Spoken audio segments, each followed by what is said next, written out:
Hello, everybody, far and wide, and welcome to this forum that looks back in time. Courtesy of Casa D18 Studios, we hope you enjoy what's being called Throwback Thursday.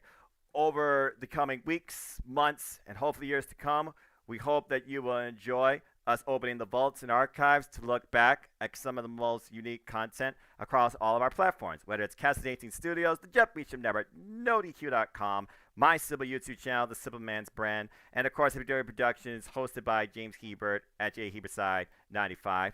It basically is just going to offer you a ton of classic content.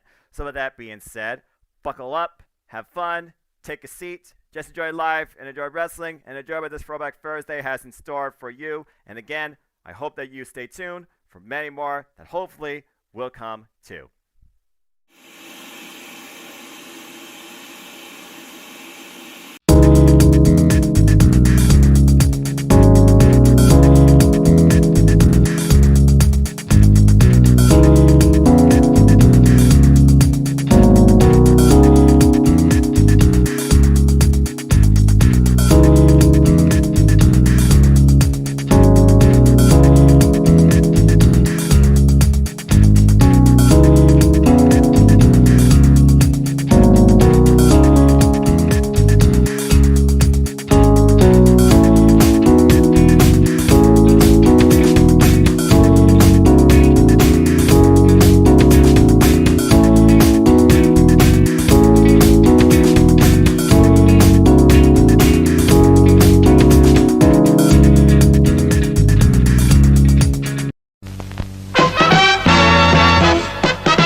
And now, preview time. So let's take a look at what's coming your way.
The Casa D18 Studios, an affiliate of the Jeff Meacham Network, Multiverse of Media, proudly presents this retro content from the Jeff Meacham Network.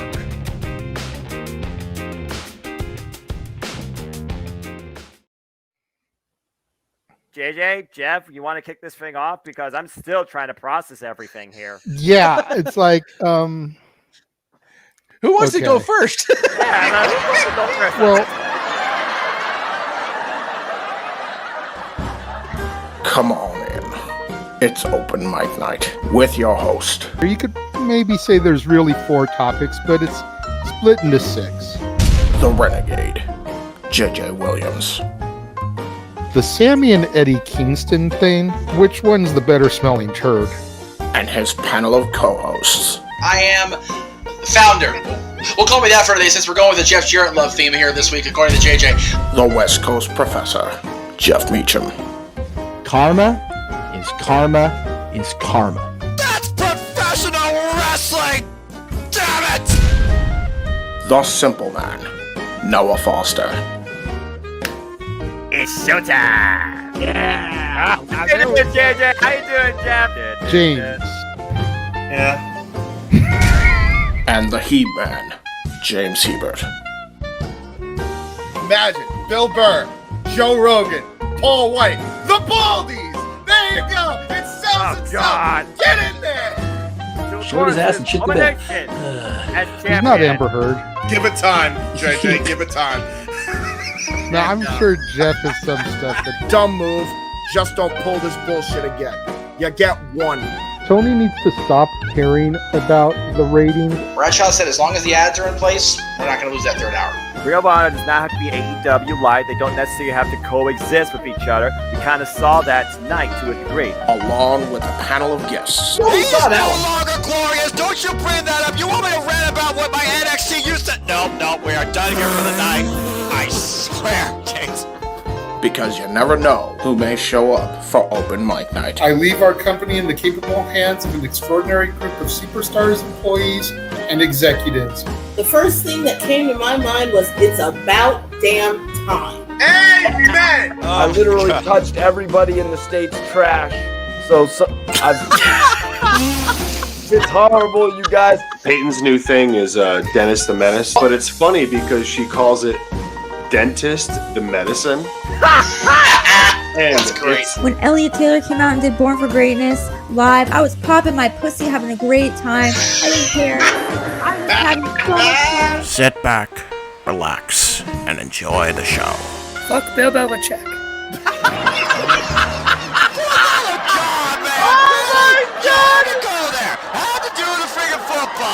We had it on wrestling, and then you bring in that shit. That's just how the fan goes off the damn rails. Brilliant, bloody brilliant.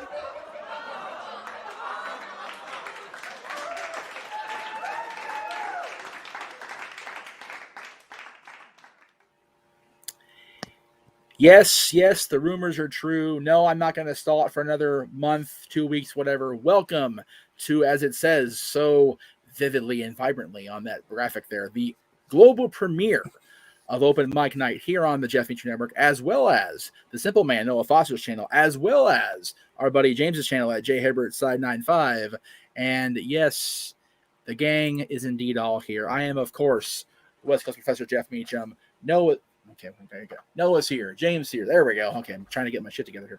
So this whole thing just kind of pollinated, I guess is the best way to put it, out of was it the Turning Point? It was the Turning Point pay-per-view, yeah. It was Turning Point where we went into because we just 2.5 hours went off. Yeah. Went off on everything. Yeah. It turned into No DQ After Dark, Jeff Meacham Network uncensored version. It was bananas. We just and we went off the air like there's something here. And unfortunately, holidays became a thing. I would say town became a thing, so it was bonkers. So I would say this actually started, if you guys remember the NXT review we did like ages ago on my channel. That's where it really started. Right. That's when I realized we had something. It was just like, dude, there's something here. Like, very true. We just kind of like bounced off each other pretty well. So I was like, yeah, let's do this shit. So it's really one of those. There literally is no format. I mean, my tablet is literally across the room on my bookshelf where I can't reach. Even if I was Stretch Armstrong, I really have like 80s ability Stretch Armstrong and get over there. So just whatever comes up in our brain, whatever pops in. JD Ultra's so excited to be here. He commented twice. So let's just throw that out there right now. He's happy to be here. Matt is always here on my shows. Matt, I appreciate it. Matt, good to see you. And Report Card Radio, who usually pops in on the Talk Wrestling streams, is here. So thank you, Report Card. We appreciate you being here as well. We were James and I were bouncing each other off there, waiting for Noah to come in, hoping to God he didn't fall asleep. Like, oh God, where is he? James and I were talking about what James has been talking about on Twitter. So I'm going to go ahead and kind of carry in there more people are coming in. Yay. Josh is here and JJ's here. Everybody's here. Cool. Is there a way I can make that not do that? But I'll fix it later. So again, Noah even mentioned to James earlier on another show that it's kind of an awkward day to bring this up, but we'll go ahead and do it anyway. So it turns out that Big Swole's whole little butthurt status rant was not about lack of diversity at all. It was about the fact that she was not crowned the first TBS champion that Jade Cargill was going to be, and the fact that she spoiled it back in whatever it was, October. So for those who don't know, I didn't even. This is literally the timeline of events. I was doing voice memos because what the hell? Easy there, Bobby Lee. Woo! I was doing voice I'm gonna memos. quench that throat right there. Yeah, I just had. It's the Ross Cooper on so I Friends. don't know. That's right. That's true. This is my third show, guys. Bear with me here. Right on. I love it. So I was doing like voice memos. I think it was ages ago where I did these voice memos, and I kind of was confused because it really infuriated me that even this is before I knew what ultimately was the absolute unmitigated facts, right? Right. Where was the lack of diversity in AEW? Noah and I, along with King A-Train, who's also black, we all watch the same product. We all watch AEW weekly. Like, right. There's no doubt about it that they have so much diversity. It's not even funny. Like, that is the most diverse group of wrestlers that I think Noah and I have ever seen in our lifetime. It is that great, and not just from a race point of view, but also from a transgender point of view, from a character point of view.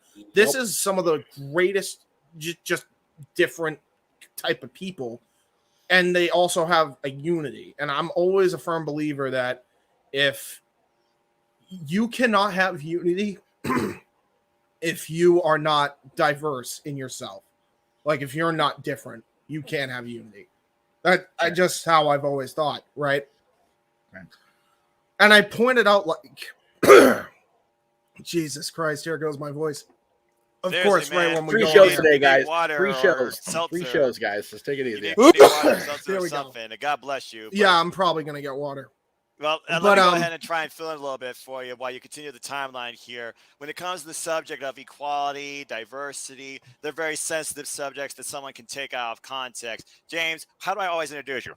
You're different. You're also autistic. I have a best friend that's autistic. I come from a very mixed family guideline, international roots too. But when you try and look at this concept of diversity and how it's showcased or being portrayed or even presents it to a degree that feels like we're trying to really show that we are equal opportunity here. Right. I don't think there really is any case where AEW has not shown that to a degree. As Big Swole, at first, it seemed like she was presenting according to her little tirade.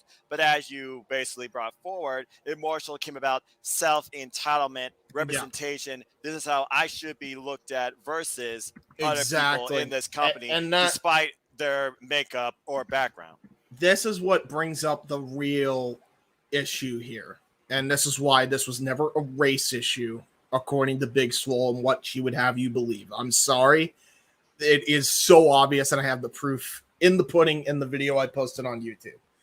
And literally, I just did the video itself just because I'm like, hey, I got Filmora 9 now. I wanted to test out the effects. That's literally the only reason I made the video on this. Whatever reason. Literally, that was the reason. So I made the video, and here was the tweet that she said on October. I think it was October 14th. Okay.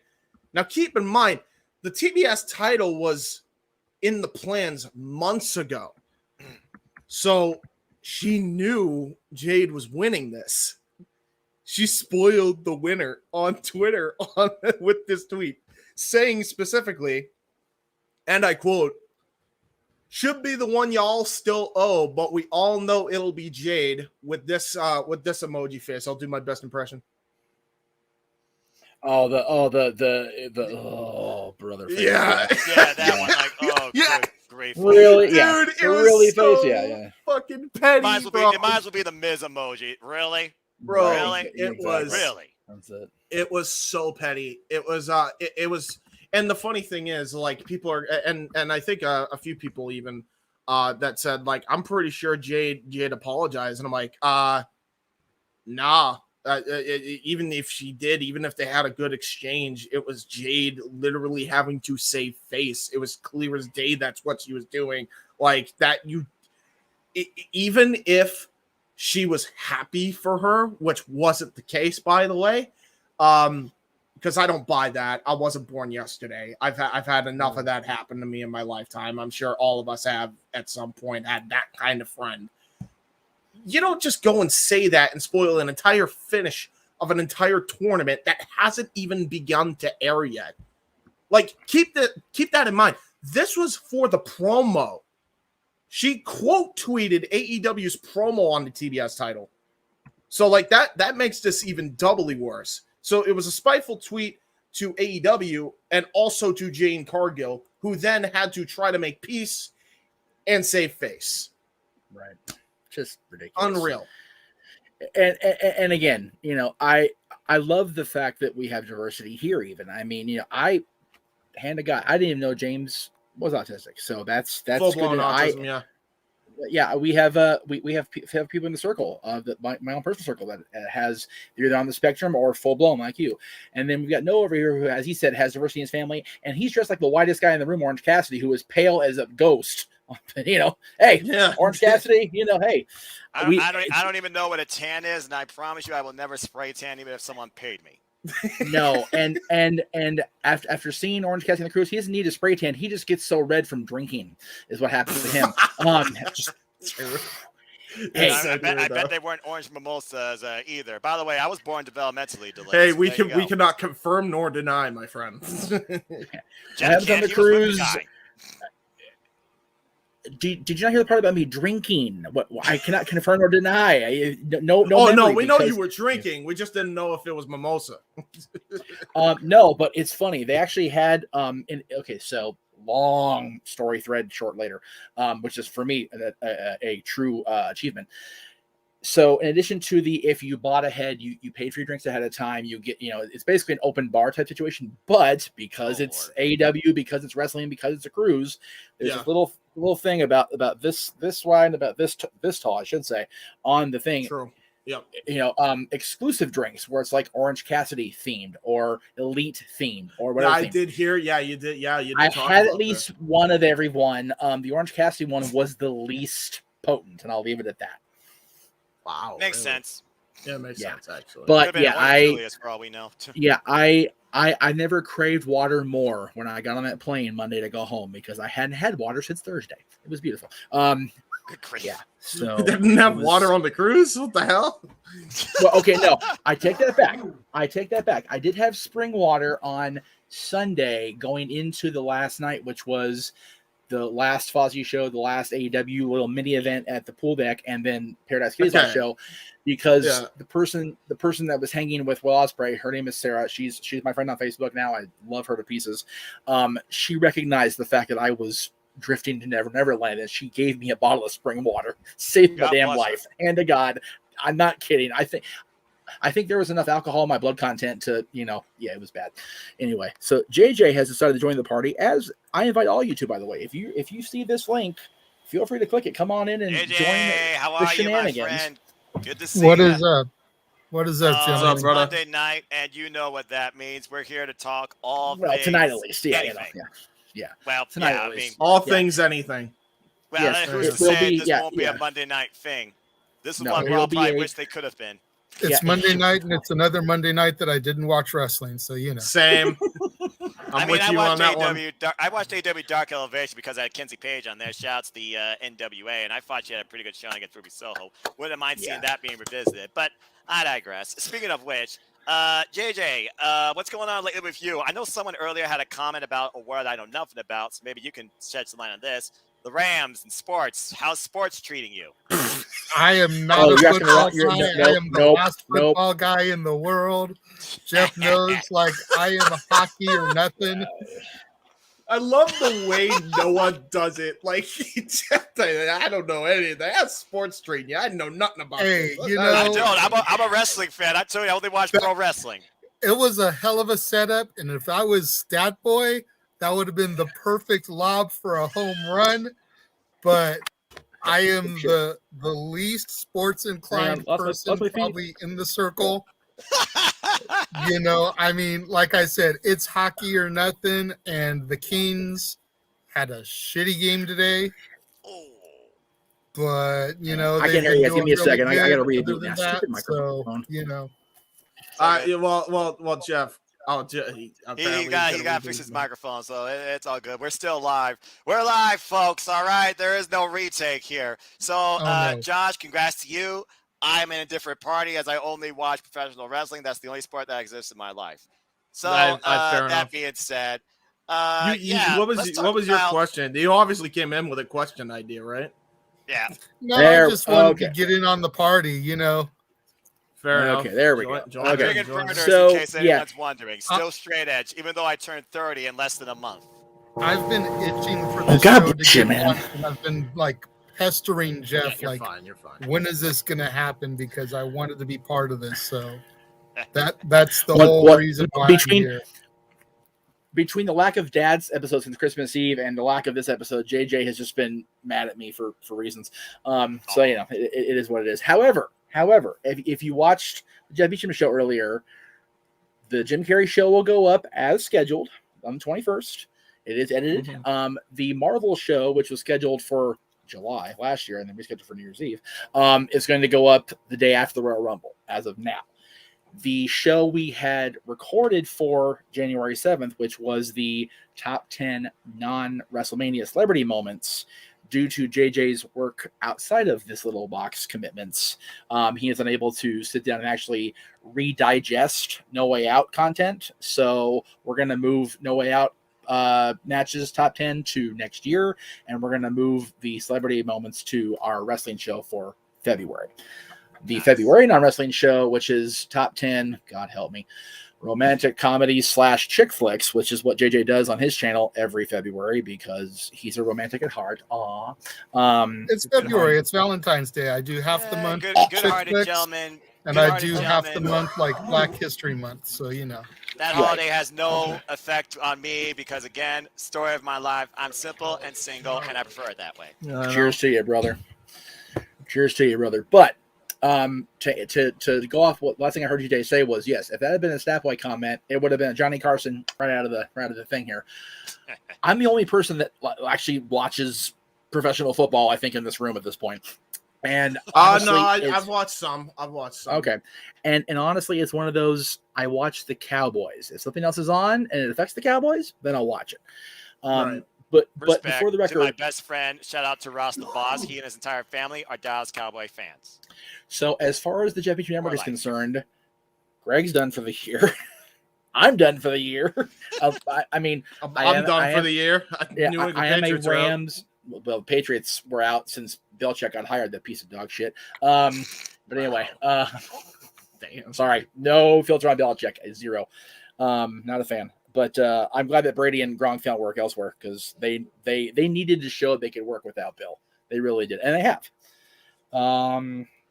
So the Rams I root for because I'm an LA boy, but actually I told somebody earlier in the chat room on the other show, I'm actually pulling for the Bengals because they've never won, and my family originated in Cincinnati. So See, they're not. Are they the ones that played hardball like that one game where they gave Antonio Brown that severe concussion? Because I don't remember which team it was that Brown had the big concussion on, but he's been a mess since, and it's just one of those that it finally manifested a few weeks ago. And God, again, you guys in this room know a lot of people watching. You know, all 7 of you. Thank you across 3 channels. That's dismaying on reasons. Anyway, whatever. It's late. Especially this late at night. This is just fun. This is true. So, all right. So I, knowing what I've gone through with my concussions and my traumatic brain injury, honestly, 20 years ago, I sympathize with Antonio. I do, but I don't sympathize with him being allowed to continue to be allowed to be out there and not have some sort of governor on her, be it physically, mentally, whatever. He is clearly needing help. Brady himself even said it. It wasn't about, he disrespected the franchise or the coach or whatever. It was the man needs help. So, yeah, and that's all it comes down to. Yeah, and if you need help, you're your own worst enemy the longer you deny it. Shout out to John Moxley, who clearly realized he needed help in his own way. And we all have our own struggles in various ways, mentally, physically, emotionally. Whatever you are going through, just know you're not alone. Get the help you need, but admit you need help first of all, too. That's your first step towards recovery. And the fact that John Moxley took the steps to do that, not just for the brand himself, but for his family, including his recently newborn daughter. Eddie Kingston, too. Eddie Kingston on Kingston, top of that. He's talked about live. He wrote about in his Tribune post about how he literally deals with mental struggles every day and how one day he wonders if he will go off the deep end and literally and somebody. Yeah. True. His attitude is the reason why he's been fired across companies constantly. I was going to say, JJ and I have both over the years encountered Mr. Kingston. JJ had, as far as I know, good interactions. I did not until recently. Oh, no, you didn't either. Okay. I do have a picture with him that I got at a gorilla show, but it was definitely one of those take the picture and get it over with situations. He wasn't Austin Aries type deal. Yeah. He wasn't feeling it. Austin Aries was nicer than Eddie Kingston. Jesus Christ, that's a compliment. That's there's your quote of the night. Austin Aries was nicer than ... That's it. Put it to you this way: I've never encountered CM Punk nor Brock Lesnar at the airports like you've heard horror stories about. But I would imagine that them at their worst is still better than Kingston was on that day. I'd imagine. I can believe it. But see, at least Eddie owned it. At least Eddie's like, hey, I love that Eddie owned it. Yeah. And Aries refuses to this day. He's a dick and he relishes it. It's like, dude, you're so bad. You're a syphilitic dick at this point, Aries. Seriously, you're just a jerk. You're garbage. And the fact that people give him an opportunity, and granted, if he's changed, cool. Dude, he's such a dick. He's not a hard on. He's flaccid. That's what he is.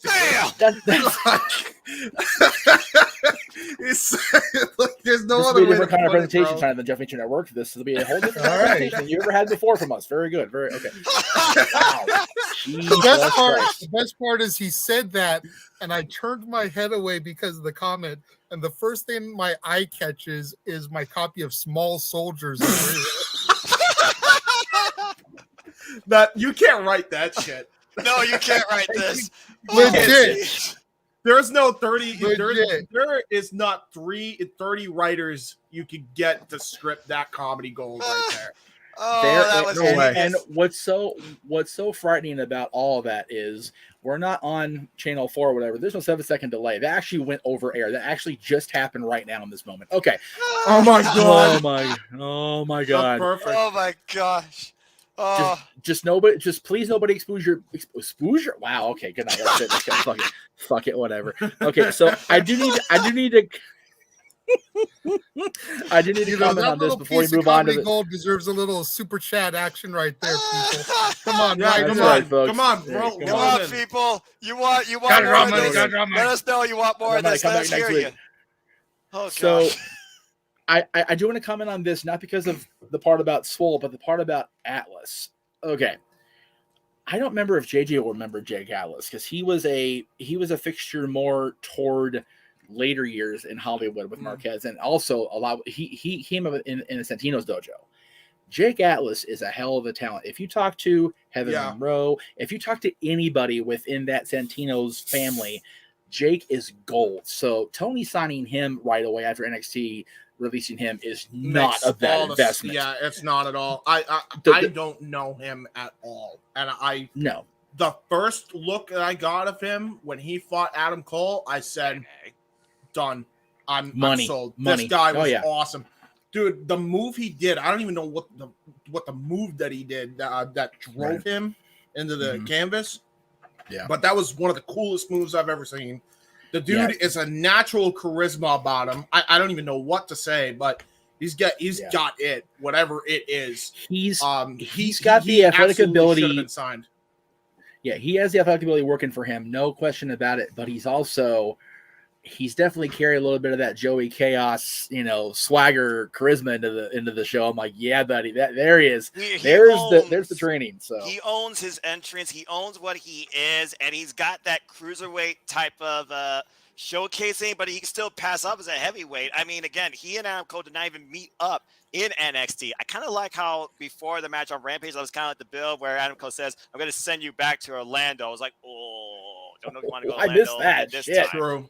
And this match right here, Jake Atlas, he shined and he over with the crowd too. Adam Cole made him look great, and truth be told, unfortunately, he got injured. Adam Cole called an audible, but he used that in his favor to kind of tell the story about, okay, Red Dragon, I'm with you, I get you, we're brothers still. Again, this is a brother that can't be broken, but we still wonder which way Adam Cole's going to go at the end of this whole super era elite fate too. So again, it was a good parallel to add to it. I will say also, to add before you go on, Meacham, I just want to talk to report card guy here. I'd argue that it's best that he signs people when they're not all that, which I don't think is the case with Jake Atlas. Like, he's more than ready to be a part of AEW. But like people like Dante Martin, for example, or Top Flight in general, but specifically Dante, look at how much he's freaking improved. Yes. Look at how invested you become in Dante Martin. Dante Martin, his facials have gotten better. His actual charisma about him when he wrestles has gotten better. Same thing with Jungle Boy. Ever since they paired him up with Christian Cage, his promos of Christian Cage, his promos have gotten better. His mannerisms in the ring have gotten better. His intensity is there when it needs to be there. Like, there's a reason why they won the tag team titles now, as opposed to when they were originally going to win the tag team titles back in, what was it, the original tag team tournament that they did. Like right after Luke passed, they were going to do it as a tribute to his dad. That was the whole point of it in the first place. And I think even he went, no, I'm not ready for that. Well, again, so in AEW, no one wants to be handed everything, and everyone in AEW works together, and you work for what you earn. That's true. And it's one of those where I got to encounter Marco and Luchasaurus quite a bit, but I still have not yet met Jungle Boy, and I would love to. I love his enthusiasm. But you mentioned, Dante. He's primarily a elevation or a dark guy at the moment. But man, having picked up on both those shows since Christmas, it's like, dude, this guy gets better every time I see him. Exactly. Nothing is more beneficial, and yet nothing is also more of a burden than television time, because you can improve in front of the world. You can have, know where the cameras are. Dude, that's why OVW was so innovative for what it was. That's why the PC is so innovative now, is because they teach you not only how to be a professional wrestler, but how to be a sports entertainer, where the hard cam is, where the side cams are, where knowledge of every what time you're in the ring. How you sell this move or this agony. And I can't stress enough how important it is to go to a school, whether it's if you get the pleasure of the opportunity to train at the PC, dude, I don't care if you sign with WWE. Take that shit and fucking run with it, because you can write your ticket anywhere on that. But Santino's, there's so many schools throughout the country, throughout the world, that you can go get that kind of education. But Rip at the end of the day, Rip Rogers, Nightmare Factory. Yeah, but at the end of the day, nothing will teach you better than, unfortunately, being the Christian throwing the lions in front of a television audience and just do your shit. That's true. So I will say Nightmare Factory might be giving the PC though a run for their money, only because look at how many successful students have come out of that have been on television. And I think the difference is, and I think we can all agree, even JJ, who's not watching AEW on a regular basis, the PC is churning out what Vince wants, what Bruce Pritchard wants, what the WWE corporate structure wants their sports entertainers to look like. The Nightmare Factory and other schools are taking these guys that have, and gals, let me be clear, taking these people that have that it and saying, okay, how can we work your it to benefit you and to benefit us as a school by saying, hey, we helped do this. Yeah. So that's the difference. It's basically, you're trying to make somebody multi-faceted, multi-dimensional. If you run through anything non-WWE, what WWE wants you to be as one-dimensional as possible, because we want you to fit our product and nothing else. And if you can't fit that, well, you're just going to be tossed to the wayside or stuck in catering, or released by Nick Khan. Exactly. It's sad to say. I mean, I again, Nightmare Factory, Rhodes Wrestling Academy, you named other scores. I'll even give Austin Otto credit while he blasts about his score on NWA, most commentator existence, but I digress. The freaking guy just doesn't know how to shut up. But I mean, as far as the school goes, he's not wrong. Yeah, And the thing is, as far as the school goes, that. he's not even wrong about it because he's been there. He knows this shit. You know, Exactly. he came up in the, you know, he literally worked the territories into an angle with Jerry Lawler in the Mid-South Coliseum where he and Tommy Rich shaved the King's head in the middle of the ring in Memphis. That shit did not happen. So the fact that he got to be worked up enough in the business where he was in that position, yeah, he knows his shit. So I'm not going to deny his mind. I'm not going to deny that at all. Again, wrestling right now, there is so much opportunity to grow, to learn, to find yourself, to fine tune yourself, to market and sell yourself. Whether you're freelancing or whether you're looking for where do I maybe belong or where I want to be signed. I keep saying it all the time. One of my favorite freelancers, I discovered her on Dark, is Kylan King. Now she trains over at Capital Championship Wrestling in Florida. She's a Capital Championship Wrestling inaugural women's champion, along with the Renegade Twins that are the tag team, also the tag team champions in Mission Pro. In my opinion, Kylan King, she's that next big up and comer to own the industry because she just continues to love what she does and wants to just continue to own her craft. She's one of my all-time favorites to follow among so many others. And that's what I love about wrestling, the fact that you don't know who's out there, but the moment you see somebody and you think, yeah, this person's got something. There was special to see where their passion and where your enthusiasm for them as a fan takes them. I think there is a video that was done by a YouTuber named The Infuso, who literally did a whole YouTube video on this topic of AEW and how he loves what AEW is doing. And the title of the video is called "Is AEW Really Elite?" And he talks about all the positives and just is super positive, brings up all the diversity as well, which was, you know, talk about ample timing, the time he released that, all the stuff that they do right, all this, and then, you know, does give some minor criticisms because, I mean, the show ain't perfect. I mean, nothing is perfect in the wrestling industry. Less interruptions would be nice. I can't agree. Like, not every promo needs to be interrupted, although certain ones should, give or take the story, but not every single one. Like 6 show is ridiculous, which is I think what AEW kind of topped. But other than that, but that's not enough to deter me from never watching the show again. Like, you get into an end goal that's ultimately great. So who am I to MJF and CM Punk? Yeah. So I'm gonna bring somebody else in. Alistair Keffer is in the green room, but I'm gonna throw this question to JJ and then bring Alistair and we can have him answer after. Because James and I were talking about this off air, JJ. I was bitching almost the fact that WWE has regressed 20 years or so. You've got Vince in charge of the game. You've got Bruce Pritchard writing TVs, period. And you've got John Laurinaitis in charge of talent relations. And it's like, oh, the company's regressed 20 years. But the business is back where it was 22, 23 years ago. There's more than just WWE now. There is AEW. There is Impact Wrestling. There is the NWA. There are independent shows out there. GCW, which was, I never heard of GCW a year and a half ago. Couldn't tell you where it ran. Couldn't tell you anything about it except the fact that our buddy Cindy went to the shows. Okay, cool, Cindy, great. Now it's like, I want to watch the pay-per-view now. So, JJ, let me ask you because... Right, it's at the Hammerstein Ballroom. Like, that's like... out. Yeah. ECW television title has been a part of canon.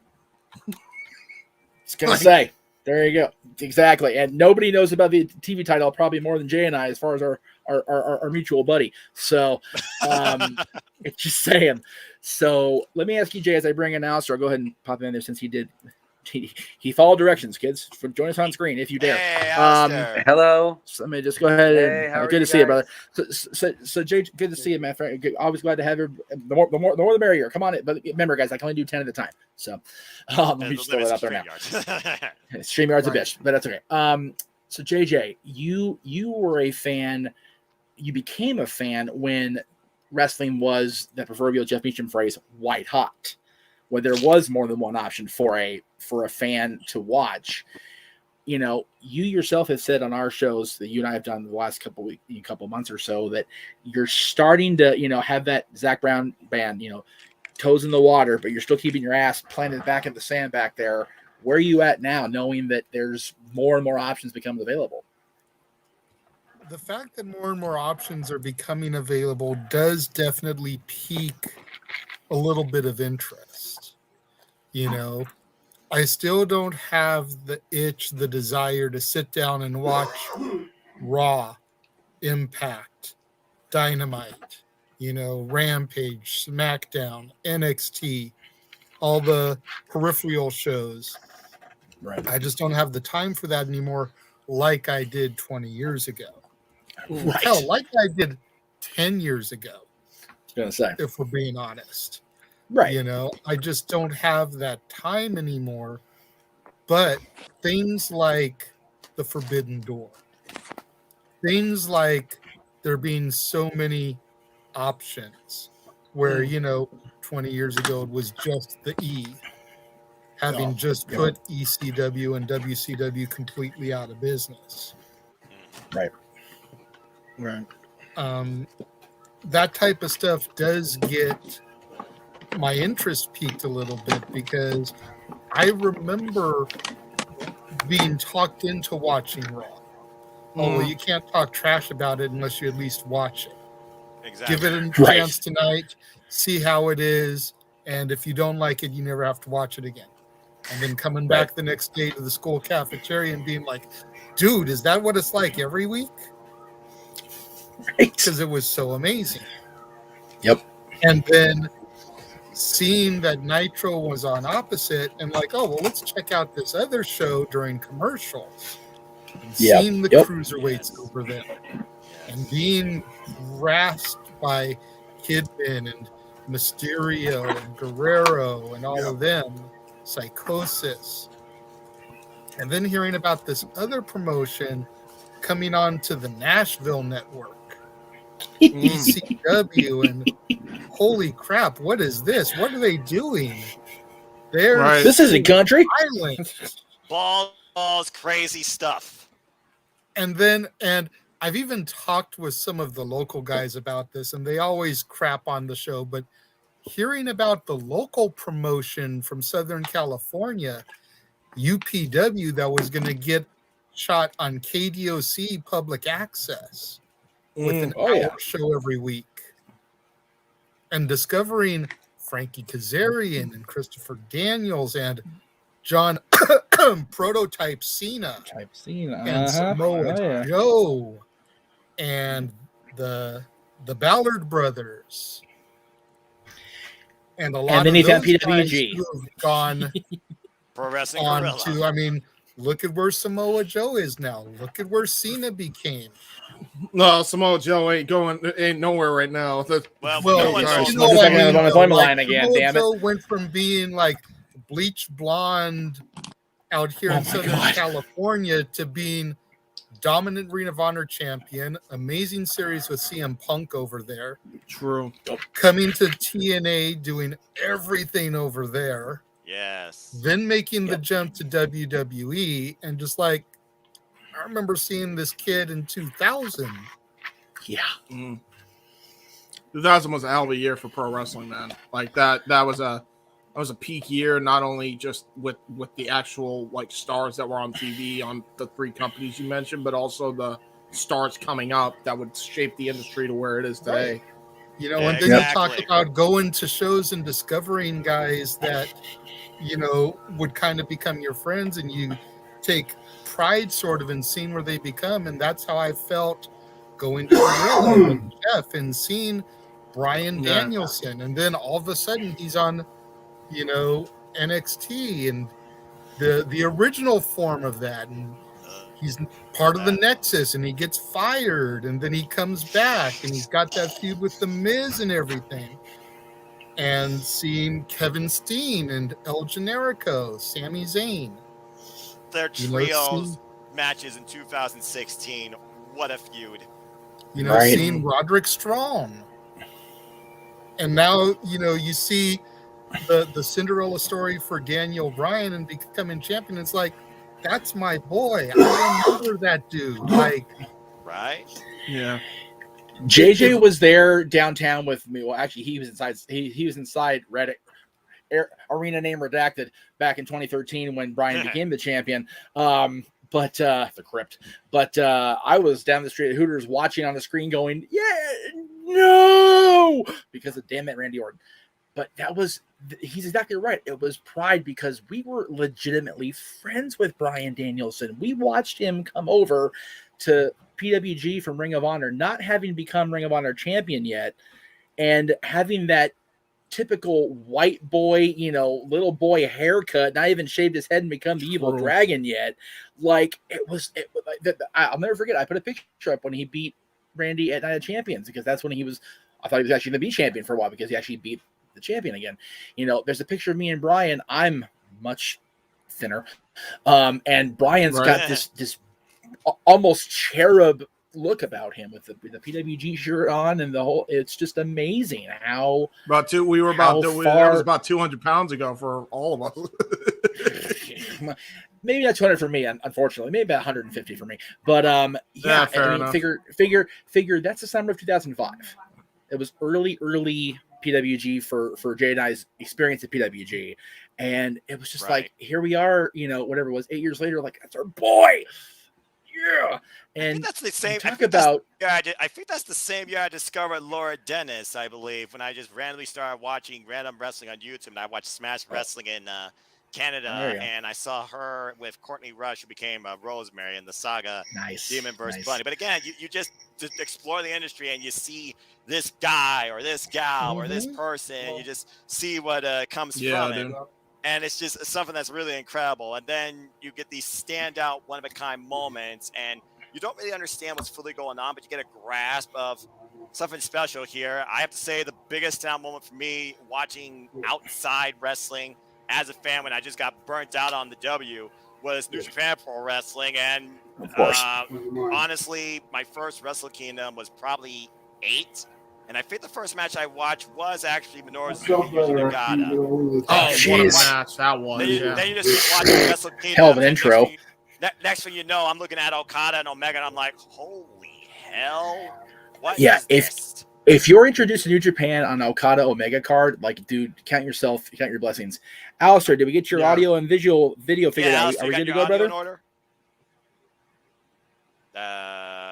If he's trying to speak, I'm not hearing him. His mic is unmuted. Hang on. Alistair, can you hear us? You can't hear us. Okay, then it's on your end, sir. So we need to figure out why that's a thing. Yeah, it's got to be a computer. Come back on. Go back out. Come back in. Yeah. Try rebooting your computer. It may help. I was going to say, when in Duke, reboot. Anyway. That is the classic IT philosophy to any computer problem. If you haven't done it yet, that's right. Do a complete shutdown. Don't say reboot because you confuse people.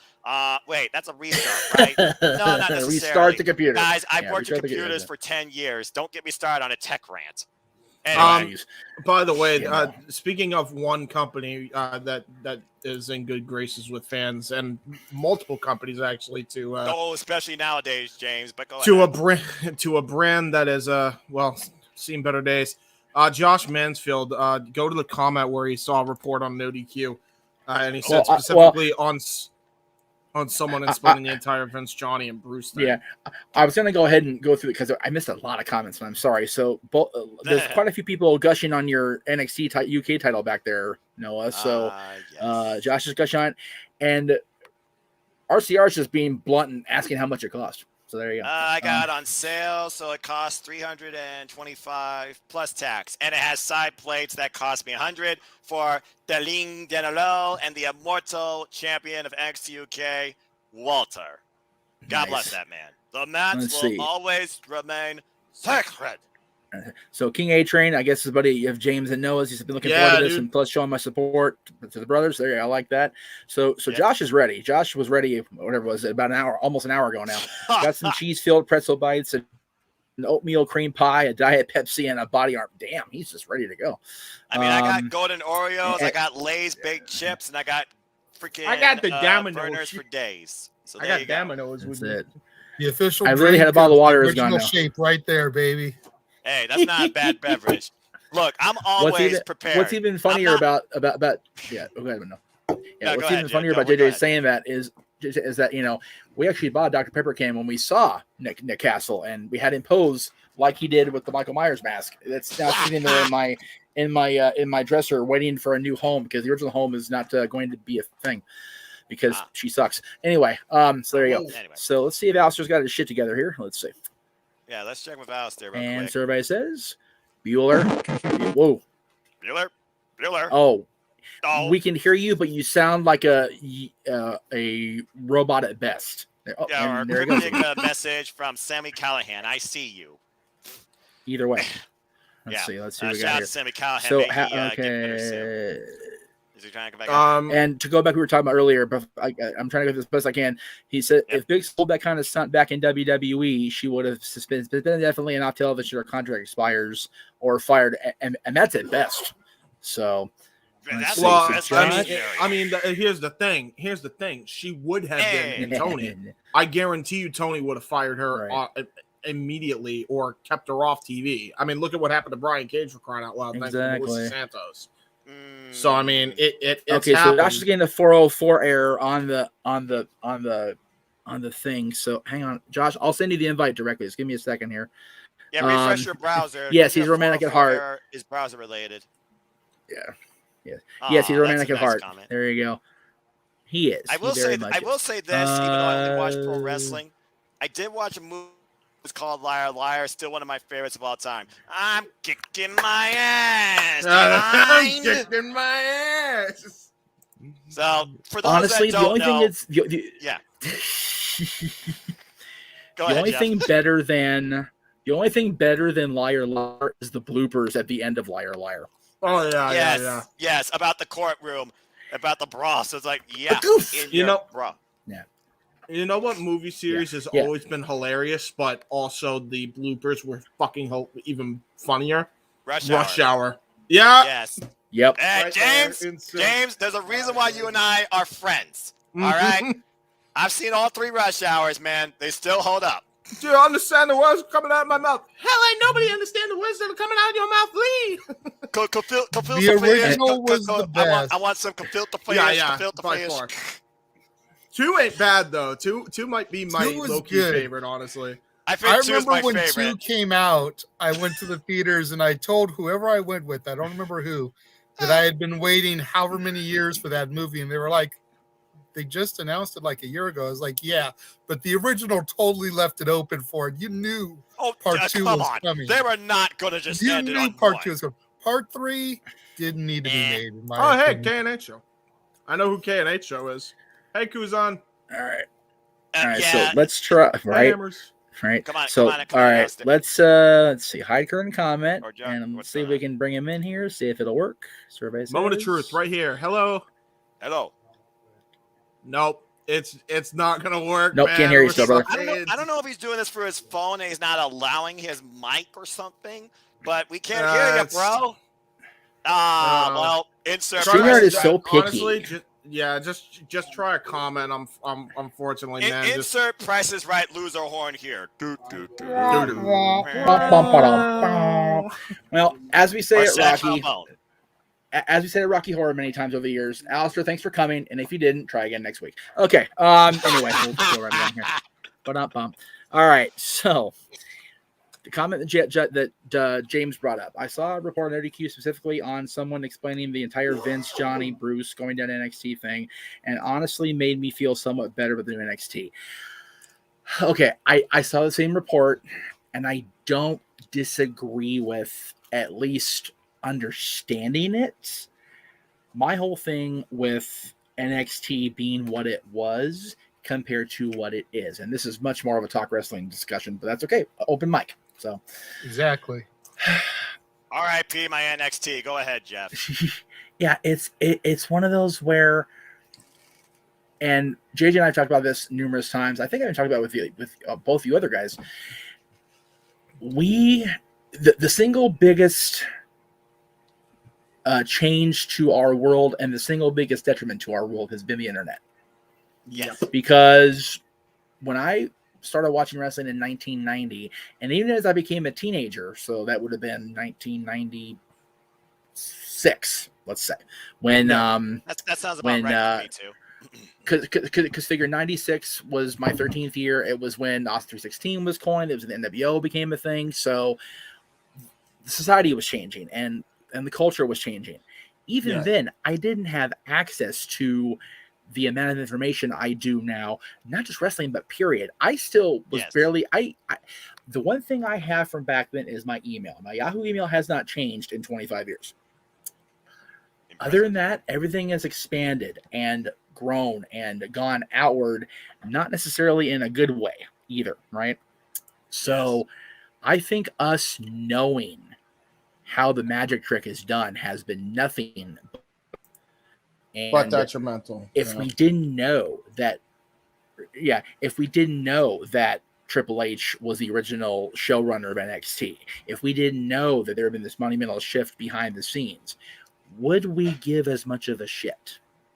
That's I've been trying to take around in my head, because I feel like yes and no, because there's such obvious changes. I feel like there's such obvious changes that it would be hard not to notice, but right. That's also okay. We're gonna try Alistair. Whoops, shit! I know what I wanted to do. Just kidding.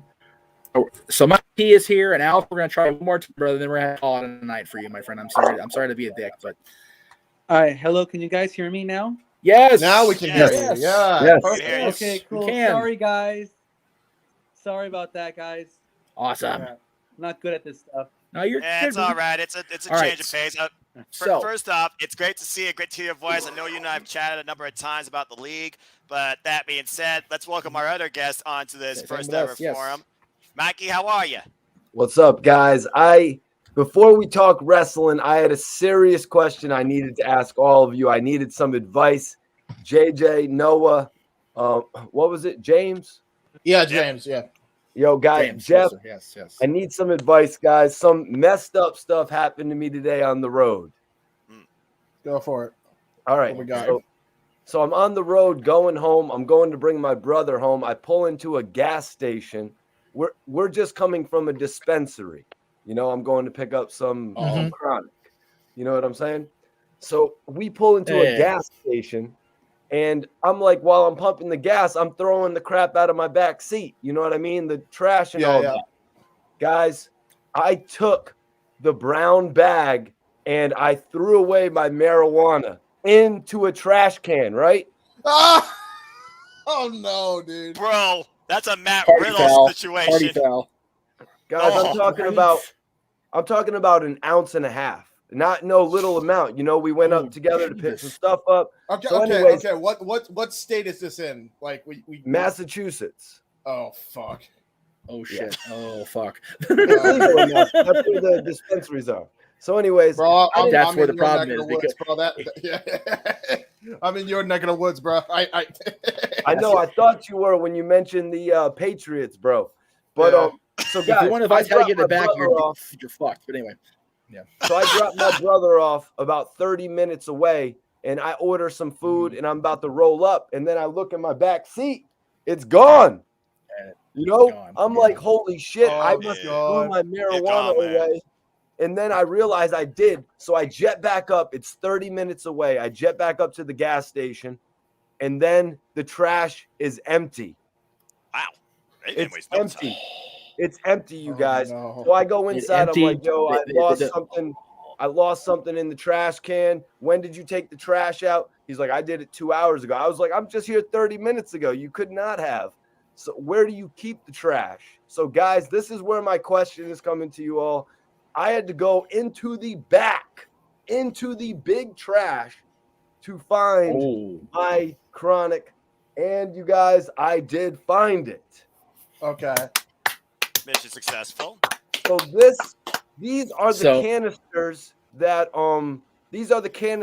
they originally came in when I got. So 2 of them were still in the brown bag. I pulled it out of the trash, right? One of them had fallen through, touching other trash. I came home, I took a rag, soap and water, wiped them all down. Guys, my question is, what do I have to do further? Do I just have to take them out of these canisters, or can I keep it in there? JJ, what do you think, bro? This is far out of my This is where- expertise, bro. I was gonna say, This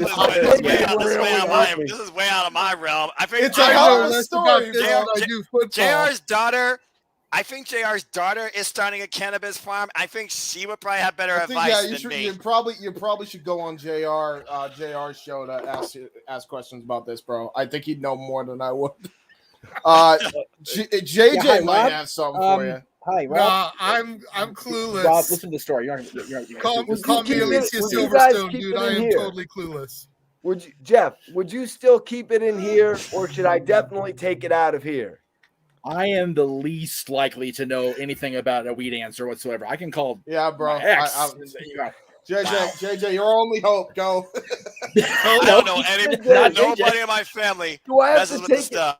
Do I have to take it out of nothing. here, or can I leave it in there? You Will I should be get sick? fine, I would think, but I have no clue, dude. I would say better safe than sorry. I just think out you of need to health, look to the people but on that's all that I would poster say. behind you and hit up Suge and Dre and ask them. Here's my recommendation. Here's my recommendation for you, dude. Tweet RVD. If you really want to have fun, just wing it. See what happens. There you go. James, The views of that's, James reckless, Seaver- that's reckless advice. No, views of you're James- saying if I want to remain healthy, I should take it out of that container. No, I'm saying proceed with caution is all I'm saying. I'm not suggesting anything because as a bro with zero experience in this and a family with zero experience in this, I am not going to give you false advice. Well, Jeff, I hit it with soap and water. Jeff, you used to be a teacher. Again, you're asking the wrong. Dude, I don't I think will text anyone Rob. knows, Hang bro. on, hang on. Wish we did. JJ, I hit it with soap and water, man. Does Google have anything about this? Usually Google. Oh Okay, yeah, fuck it. comma, I have a weird question. Colon. Jeff's A trying friend to of go to the mine sources. Bought some and ended up accidentally throwing it in a trash like can I at a said, gas station. none of us period. here have He then a went back legitimate to answer. This is But outside my experience. the This gas is outside station. my I had to knowledge. dig it out of the trash. I would say period. if it stayed He's within curious the about case, the safety you should of be using good. it out of the container. Period. Chat, do you have anything towards this? Does anyone in the chat have anything towards this? Chat, help us out, bro. Chat, help us Vince out. Russo, we've said bro 20 times in the last 5 minutes. You in there, bro? You got anything towards this? Bro, 100%. Russo would be like, bro, I wouldn't smoke it, bro. I would not smoke it, bro. He would no, Mikey, you're wrong. He'd say, I invented weed, bro. I invented weed. Yeah, you're right. You didn't know? I put that shit on a pole, bro. Yeah, get Matt Riddle and MSK, bro, in a triple threat match. Put it on a pole, and that will sell you massive tickets, bro. Pete Dunne getting a crowbar, bro. gave it to T-Bar as a gift, bro. So I'm good, but I'm just wondering, should I put it into a regular bag, JJ? I have no idea. I don't think you need to, personally, but I don't know. Thank you. Sent. All right, good. I just hope Good something doesn't happen to me Good for because you, I man. touched, That may have been question of the night, honestly. Because I think it's story of the night. I literally touched everybody in the state's trash. So it's horrible, you guys. This is the point in time where nobody you wants touched to touch Massachusetts, anybody, bro, and I've just you touched the touched whole town's Massachusetts trash, dude. What the yeah, you're fucking, bro. I really am. Oh. I can already feel my nose starting to run. Yeah, talk to Van Damme. He might be able to give you advice. Tweet at him. As long as it didn't touch the actual stash, he's good to go. There you go. Straight. All right then. But I'm just wondering because I'm holding it like this, but I've washed this. we got it. We got it. Like, am I still allowed to hold it, or do I just like? I feel like this is turning into who's on first routine, and we're just. I got an keep going idea. around in circles. I got an idea, Mikey. Mikey, I got an idea. What's up, Sanitize the shit. I did. I did. You're set then. You're set. You're perfect. Thank God. You're golden, bro. Oh, you guys are such a help, man. I was watching the stream. I was like, you know what? I need to come in and get the advice from these guys. They're gonna know. You picked the exact wrong room on the exact wrong night on this channel because most other nights I've got at least fucking somebody. That was the wrong number. Like seriously, because actually, you know what? I take that back. None of my guys, no, because Greg is straight edge. Mikey's doesn't smoke weed. Yeah, you're kind of screwed on my channel, brother. Yeah. I mean, in fairness, bro, I think you're good because if you sanitize and shit, you're pretty set. If I wasn't for that poster behind you, though, dude, that is awesome. That fucking poster. Yeah, that is a cool Being poster. someone That is who a was bomb-ass raised poster. in Long Beach, like Death Row Records, seeing yeah, that fuck Death yeah, Row poster Oh behind my you, God. mad respect. Okay. Respect. All right, let's bring in the other guy in because he's been trying to ask his question for ages, bro. I feel bad. If I He's wasn't actually straight gone edge now, right so yeah, now, he's and gone, I took a so. shot for every time bro was said on here, I'd be passed out on the floor. That was one of the funniest segments I think I've ever been a part of in my effing life. That was We're out here. We're in an hour. Oh my gosh. Noah, how you doing? How you doing bedtime wise? Noah, you good to go, brother? Or You know what? We're engaging in conversation. What is bedtime? I don't have to work till 11 a.m. Okay, Get this very party good. going. We're good. Same. Let's go. That's why he's got Let's the go. sunglasses on, man, to hide the bloodshot eyes. I wear my sunglasses at night so I can. Shout out to Corey Hart. That's all I gotta say about that. That's, If my wrestling question though. Okay. Oh, we got a wrestling question. All right. Okay, now this I could probably handle. All right. So I was having this conversation with my brother tonight. He disrespected this totally. You know, I want to talk about the ratings, but I also want to talk about Dynamite, Rampage. We'll talk about the Dynamite ratings, but I want to talk about Rampage real quick. Yeah, go ahead. 1 hour show. It's doing about 500,000 viewers on average. I was thinking if they made the show 2 hours, it would give people more of a reason to tune in. My brother disagreed with me. He said if people don't want to tune in to watch 1 hour, why would they tune in to watch a second hour? So I want to know, what do you guys think? If they made Rampage 2 hours, would it average better ratings, like 700 to 1 million, like Dynamite? What do you guys think? It really comes down to, I feel like the attention you draw and the time you do it. I feel one of the downfalls to Rampage is the fact that it's on such a late time. As somebody who literally sometimes works most Fridays and as soon as it gets off work just sleeps till Rampage is on, I will say Rampage is always an engaging hour of pro wrestling for me to see. It kind of reminds me back when NXT used to be 1 hour, but they weren't on television. They were on their own network. And even then, they had their own Pacific time slot, not nearly as late. Even back in the original Black and Gold days of 1 hour NXT AAA style, it drew about the same at first, but as it gained more traction, it basically got up to like 700,000, 800,000.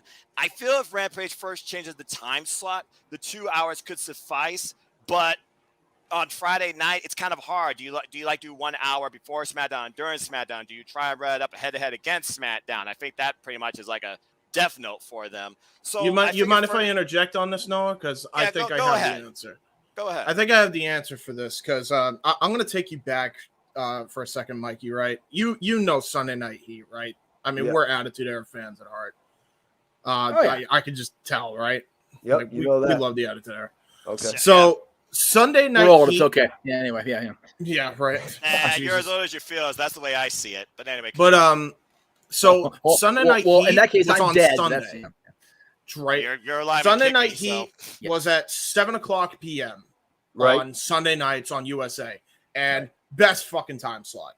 Like they were getting at least 4 million viewers every week when they were at the peak of their popularity, which was around 98, 99, and they were crushing it every metric.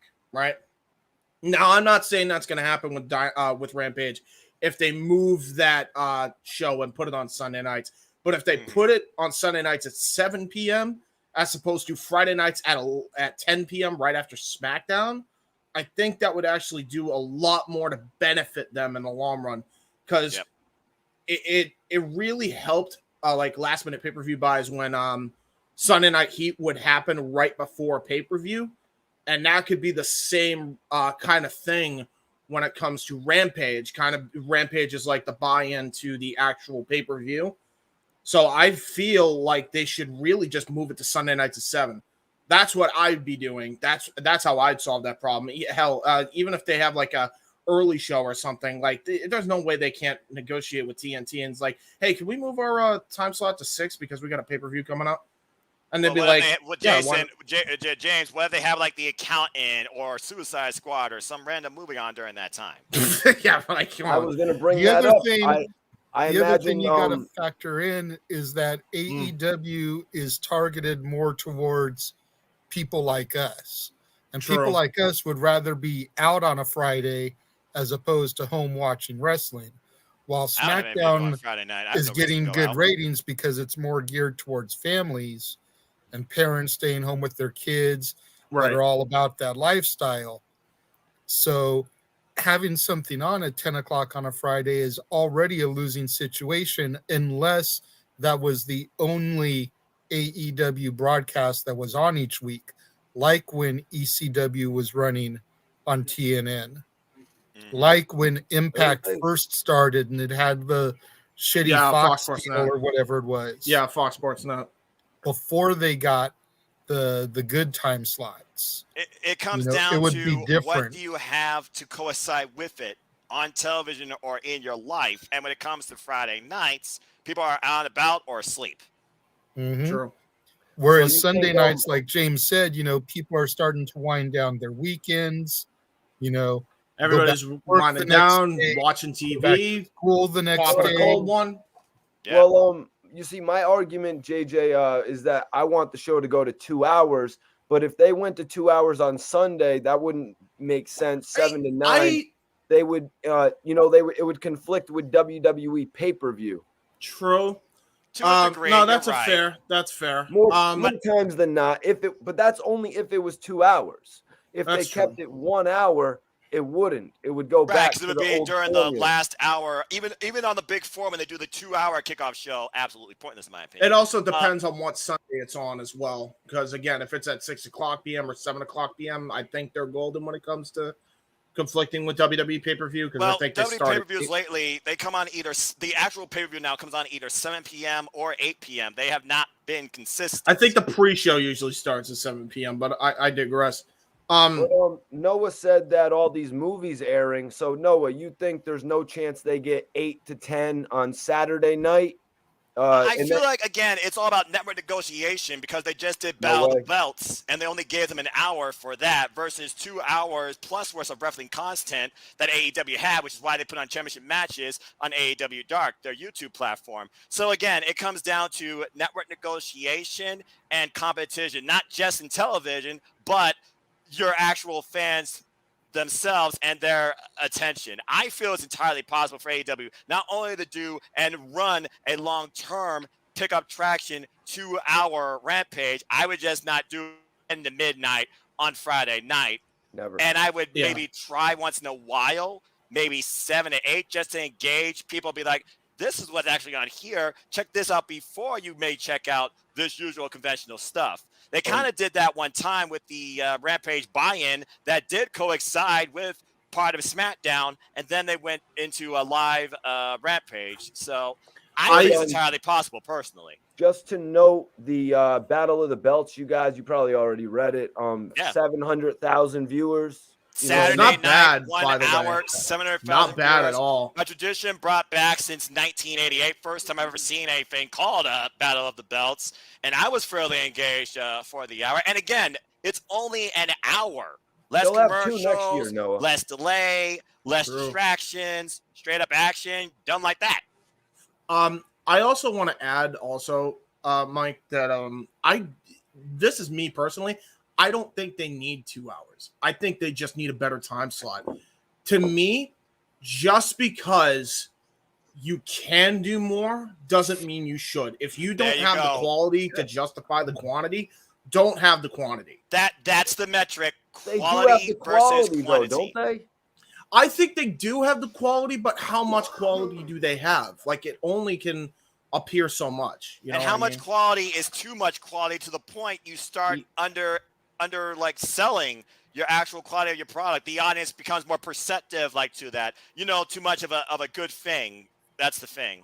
Plus, right now, as far as wrestling goes, when you look at all the conventional stuff, on TV and wrestling, Rampage is the only thing that gives you an hour per week flat. True. That's on TV too for wrestling. Yeah, Jeff, TV do you have anything to comment on this or no?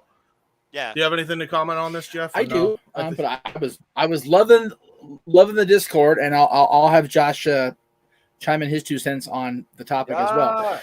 Good to see you, Josh. Noah, my brother, how Josh you made doing? it in. I had to give him a direct link. That's the 5%. thing. I had to give him a direct link. That was the key. Yeah, I kept trying to type in the one that he thing- had that's going on the screen now. I kept trying to just type It's it piece of in, shit. and It is it what was it is, giving me a 404 the entire time. It's not really. Sometimes Yeah. your computer will trip out like that. You know what? You gotta Let me use just. you got to use Google Chrome. I don't know if you were using Safari, but I use Google Chrome. I exclusively use Google Chrome. You're a sometimes wise man. computers will be tripping out like that, though. Yeah, exactly. I don't watch. Am I secretly Post Malone's love child? Yes. Yeah. Psycho. Breaking news. Wow. Yes, he is. Comment of the night. Psycho, buddy. I would just say this. That's a rock If star you right watched there. Scat Boys last Tuesday and saw how I called out Big G, you probably don't want to try calling me out here in the comments. Well, or I'll Post call you Malone's a out to good get your dude, butt Josh. on here. Just ask Jeff. The whiskey's too far away from me, Josh. The whiskey's across the room. Please don't do that. Okay, calm down. Josh, just be like Big J. Just be happy to be here. All right? Calm down. Oh, I am. Hey, Noah. You and I know, Noah. When you and I get together on one of these, you and I know what happens. Oh, I know. You lost a bet to me. Good thing you did. Have it in writing. You would have owed me $100. What was that bet? I can't remember the terms. It was Extreme Rules, and he bet against the Tribal Chief. He picked Finn Balor, the Demon, to beat Roman Reigns. Oh And my then what For was the title. What they had? What did he have to do? I forgot. He would have had to pay me $100, or I would have had to pay him. But we only did it as a That was humor a thing. horrible bet, Josh. It was not in writing. He and his wallet was safe. In absolute fairness, though, Josh almost could have won, but that ending was horseshit. Yeah. Like, But there should have been a rig on that, James. Like, There were several horseshit endings this weekend. I said it, James. I said on ATW View, the ring might as well have been built by IKEA. Who explodes a fracking ring rope while standing on top of it? Yo, where are those Swedish meatballs at? Bro, don't get me started. Anyway. If Roman won, Noah should have got $100. If Roman lost, then Josh should have got $200. There has to be a I see. Double or nothing. All right, because well. it was obvious Hey, I that still Roman got- was going to hey. win, even though what James said with that finish, it was like you almost thought Finn was going to win. True. Oh my For gosh. no It was like a DQ movie.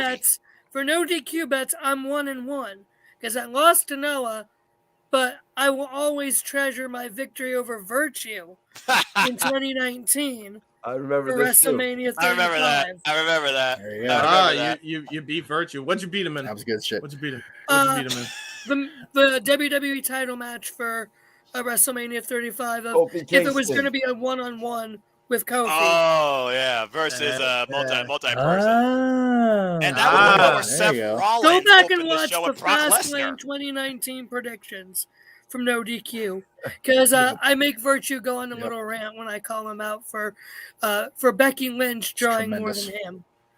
Josh, I think I'm Noah, who's further in the rankings? Me or Josh? Who's ahead in the Probably Mikey, because I did not do well on day one. No, day one was bad. Day one was so Day bad. one. Oh my god. Day one was a Monday Night Raw on pay-per-view. Okay, let me go ahead and get Thank into my you. analyst style. Exactly here. how scores up here. day one should start.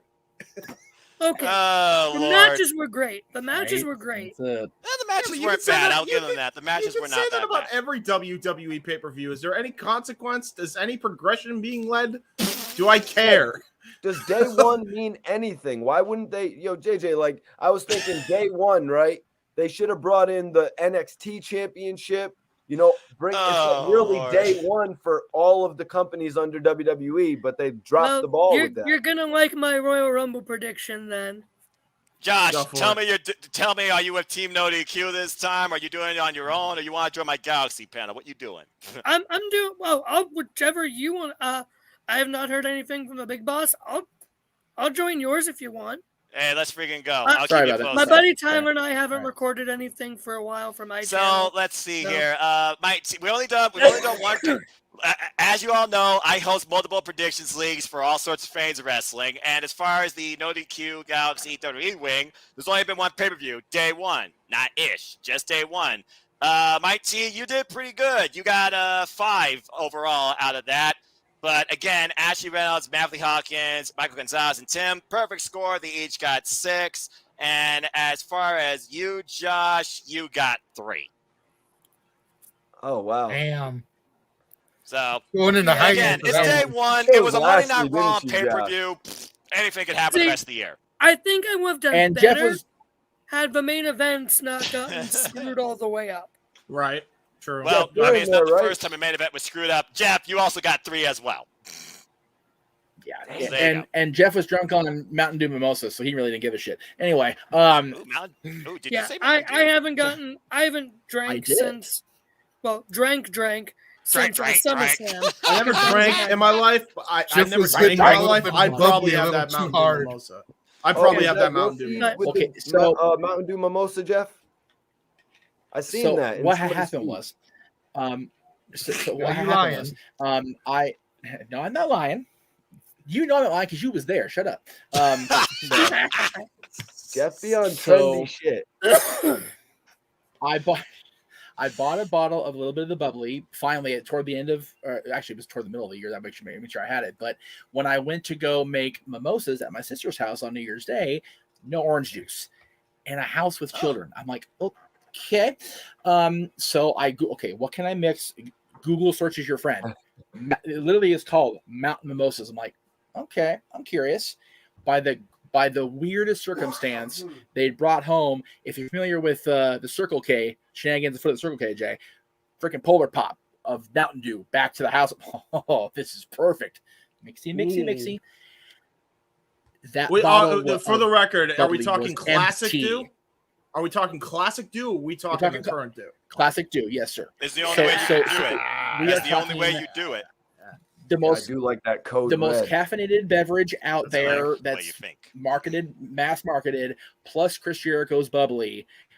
Both the cup of Dew and the entire bottle of bubbly were gone by the time the show was over, the anniversary show. The horse. Oh my lord. Wow. He was out, man. He was gone. He's gone. I'd try And that. No Jeff- lie, and I don't even then drink. Jeff. Just And then Jeff watched day one, and then Jeff went night. No Samoa Joe sleeper needed. Jeff. That's not No, as bad. there was as a what reason happened why to me Jay- for and- SummerSlam. Not as Oh, bad. as I what happened remember. to me with I remember SummerSlam. For those of you who Okay, are on well, here that don't SummerSlam know, stories. Remind us, Josh. So, Oh boy. for those of you who don't remember this is the last time I actually properly drank because of how screwed up this got me. I drank, so I had with me a bottle of green apple Smirnoff vodka. Oh fuck! You crazy son of a I bitch! haven't had that since I was Strike Hold 17. on, hold on. Strike one. Wait. Let him get it out, guys. Let him get it out. You guys are gonna laugh. So, I had a glass with me. I poured some in, and I was drinking this vodka straight. With dude. nothing else added. I drank half of that bottle. Nice. I don't remember past Bianca Belair coming out for her entrance. I remember bits and pieces of Becky coming back. I remember images of Cena, Roman. I remember Lesnar coming out, and I was gone. I was blacked out. I remember waking up at like 3 or 4 in the morning, just me, puking up foam. Just you. Thinking I need to go to the Oh hospital. my lord. And I could not talk for the next 5 days because my throat was so scratched and lined with the vodka Scratched that from the it hurt to booze. talk. I could not talk for 5 days. The only drink I have had since then is one Angry Orchard and just a couple popsicles melted in a glass. That is all I've had since. So Josh, August. I have to ask you then: does that mean that you watching WWE almost caused you to die of alcohol poisoning? Yep. All right. Put that in the Here column. we go. Inquiring minds and the dozens and dozens of Mick Foley fans watching this broadcast want to know: how do you have images of a man you can't see? Jesus Christ, Jay. Awful. That sounded like an awesome night, Josh. Wabadoo. These are the jokes, folks. Like that, man. Wabadoo. So, if y'all familiar with my story, that sounds like a combination of my Lemmy story and my Summertime 2010 story into one. Right. That's horrid. Wow. Okay. I You could not have been that drunk at SummerSlam 2010 because Josh just sounds like he was obliterated. I saw you on video, Jeff, but this guy just sounds like he was just like, he can't remember nothing. Forgive me, by the way, Jeff, for because I only started watching. For those of you who don't know, I was in middle school in 2010, 6th grade. So that's when I started watching WWE. Yes, I'm young. I love making Go back on the NoDQ channel and see if you can find that old video from SummerSlam 2010. Jeff put a tweet out there that he was in Staples Center for SummerSlam. People were bringing him drinks to his seat just because they wanted to say hello to the great and powerful Jeff Meacham. Good old Jeff Meacham. My brother, who I was talking about earlier. Dude, you got the Gabriel Iglesias treatment? Mike, hey, wait. JJ tells me better than I do because he was coherent for it. It gets better. Go ahead, JJ. Awesome. That's gonna be good. We then go to Bob's Big Boy, where they did the whole post show, which was actually my original No DQ debut because I was there for that. Our first HD broadcast of Talk Wrestling, our first HD broadcast on No DQ, period. Aaron got a brand new camera, brand new everything. Hey, look and at this him. dipshit gets Upgrade. himself drunk off his ass because people are bringing drinks because I tweeted I'm in section 231. The only way and Jeff just- could even remember the show was to go back and watch the footage that was filmed of him. Wow. He was literally And the only reason it carried exists- through the entire episode by his cohort at the time. That's and beautiful. the cohort at the time That's is the reason beautiful. it's not on the channel anymore, which sucks, but it is what it is. Yeah, I drank myself. I think I drank my weight in booze at Staples Center prices. Let's not forget that people are buying me drinks at Staples Center prices. I'm about to So say that's that's a Staples great. Center price drink. That sounds 15 a incredibly beer? high. That sounds like twice the price I would pay here. Oh in no, Ohio. not beer. Oh yeah, the real I'm stuff. talking. I remember at a WWE event, they had that big fat beer for like $15. I think. Fuck. All right, we're talking what they're selling 7 gold or If it had been the $15, $7 WWE beer, Hey, it's right. If it had been the WWE $15, Talking like I wouldn't this have had more size. than one because I'm not a fan. Yeah, so like a beer. big Yeah, gulp I mean, at 7-Eleven talking- size. well, I mean, hey, they've been in partnership with 7-Eleven. I mean, it we're wouldn't surprise me. talking right around. Pardon the kitty emojis Oh, on this okay. thing, but it's about this size at Staples. But it was not apple juice, kids. Oh Lord. Over and See, over I throughout can't the drink entire regular pay-per-view and pre-show. Yeah, but Josh, being that you were a fan in 2010, what was your first WrestleMania? So the first WrestleMania I remember actually watching live because I got all of them on. I started getting them on DVD. First WrestleMania I watched on DVD was WrestleMania 26, which is one of my Okay, so favorite John Cena WrestleManias. Batista. What? Yeah, John Cena Cena Batista, Randy Orton versus Legacy. The main Legacy. event that made me Streak turn my versus back on the career. pay I was per gonna view. say JJ WrestleMania 26 story too. And It was I am going to Batista, take the JJ? hot take here. I would take the hot take here. Streak versus career of Taker and HBK is Right. my favorite over WrestleMania 25. Really? Okay, all right. I That's agree. a bold, more that's a on the bold We can statement have because I See, feel, that's I kind feel of material the other for way the Great about NoDQ that. debate. We can bring up to but Bring to virtue, yeah. let me. I feel the other way about Right, that yeah, too. yeah. But yeah, Cena Batista, I was so done with both of them at that point that I was literally at my mom and my stepdad's house that match came on, I took my chair, turned it around the other way, and sat with my back to the TV for the entire match. Well, JJ, that was a very weak match anyways. But Jeff, let me ask you, better match, John Cena versus Batista, WrestleMania, or John Cena versus JBL, WrestleMania? Which one was better? Because they were both really bad. They were both bad. You have to remember, I should have been there for 21, but I wasn't because I convinced myself I didn't want to go to the Hall of Fame. Besides that And match. Okay, no, you're not gonna have a talk. Okay, so that WrestleMania was decent. Yeah. Then it hit the freaking roadblock that was the women's title match. Then it had a moment. Oh, we got Angle Michaels, cool, and then it freaking derailed after that. Okay. Yeah. Horrible match. I kind of wish I forgot that. 26, Christy and Trish.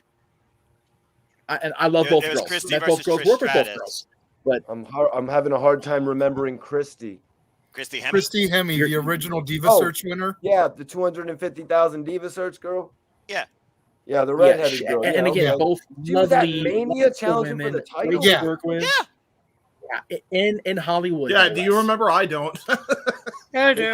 There's a reason why we have selective memory on that one. I remember. Probably. Look, there's certain Christy- things you want to forget, and there's certain things that you remember because they were that good. I mean, Jeff summed it up perfectly. You had Goals and Kurt Angle, and then you had that.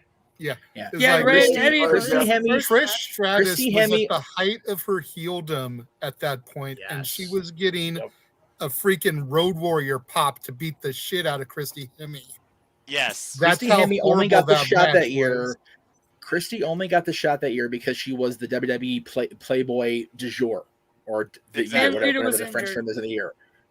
Okay. And well, no, because Lita was supposed to be champion, but like you said, she got hurt in the match Like, after she bad. won it. So Yeah. they get. I mean, yeah, her knee was torn, like Bailey torn to shit. That it was. That really wasn't bad. the that wasn't So- the what was It wasn't time the she needed next suicide surgery? dive that nearly ended her. If that's what you're thinking, like the main event Monday Night Raw match. No. Yeah, we're Lita's talking about neck New injury Year's Revolution before- 2, right?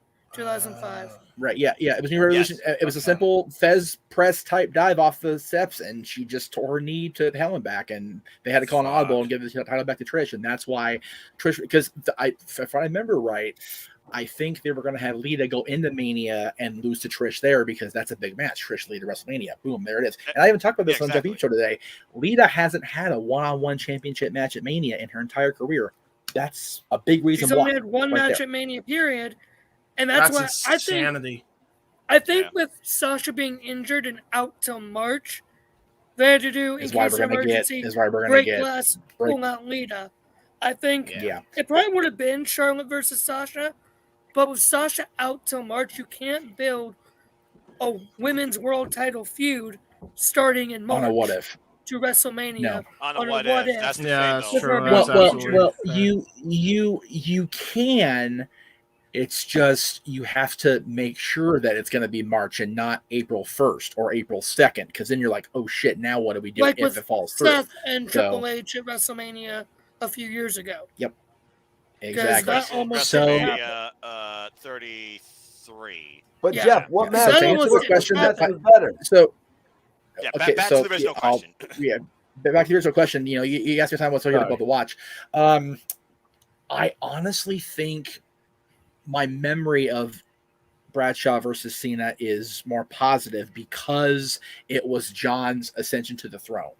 I would have to go back and actually watch it. And actually, I do have, JJ knows, I do WrestleMania, binge every year. So when I get to 21 and 26, the day after 26, I'll let you guys know. But right now, off the top of my head, I have a more positive memory of 21 because it was JBL finally losing the title. Whereas 26, I can't think of anything but JJ turning his back on the match. That's the story of that match is JJ turning, and I wasn't even there. I think You know, that's it's a perfect interesting analysis. that you say that, Jeff, because all right, so WrestleMania 21 is when John Cena beat JBL. Right. It was the year after John Cena Yes, sir. beat Big Show for the United States Championship 2005. Wrestling. Noah, perfect. Noah knows exactly where I'm going. Is that not too soon, Jeff? So 1 year, 20 he goes US, 21 he goes WWE title. I mean, we did see, you know, Hulk Hogan and Macho Man break up over the course of a year. You know what I mean? We've seen careers, you know, expand over the course of a year. James, if you got something you want to say on this, Was that too soon though, from the U.S. title to the WWE title? Yes, to a degree. However, I think WWE has this habit where they kind of book shit backwards, and they even had this problem back then. This is my thing, right? Like the build that Cena and JBL ultimately ended up having, just the entire feud that they had, not even just the Mania match, but the entire Mr. feud Top that they 1% had. versus the Street Thug. I'm always convinced that should have started at the Royal Rumble. Because could you have fucking imagined the street fight, the last man standing match that JBL and Cena had, and put that on fucking Mania? How many more people would have been more receptive? No, I can't.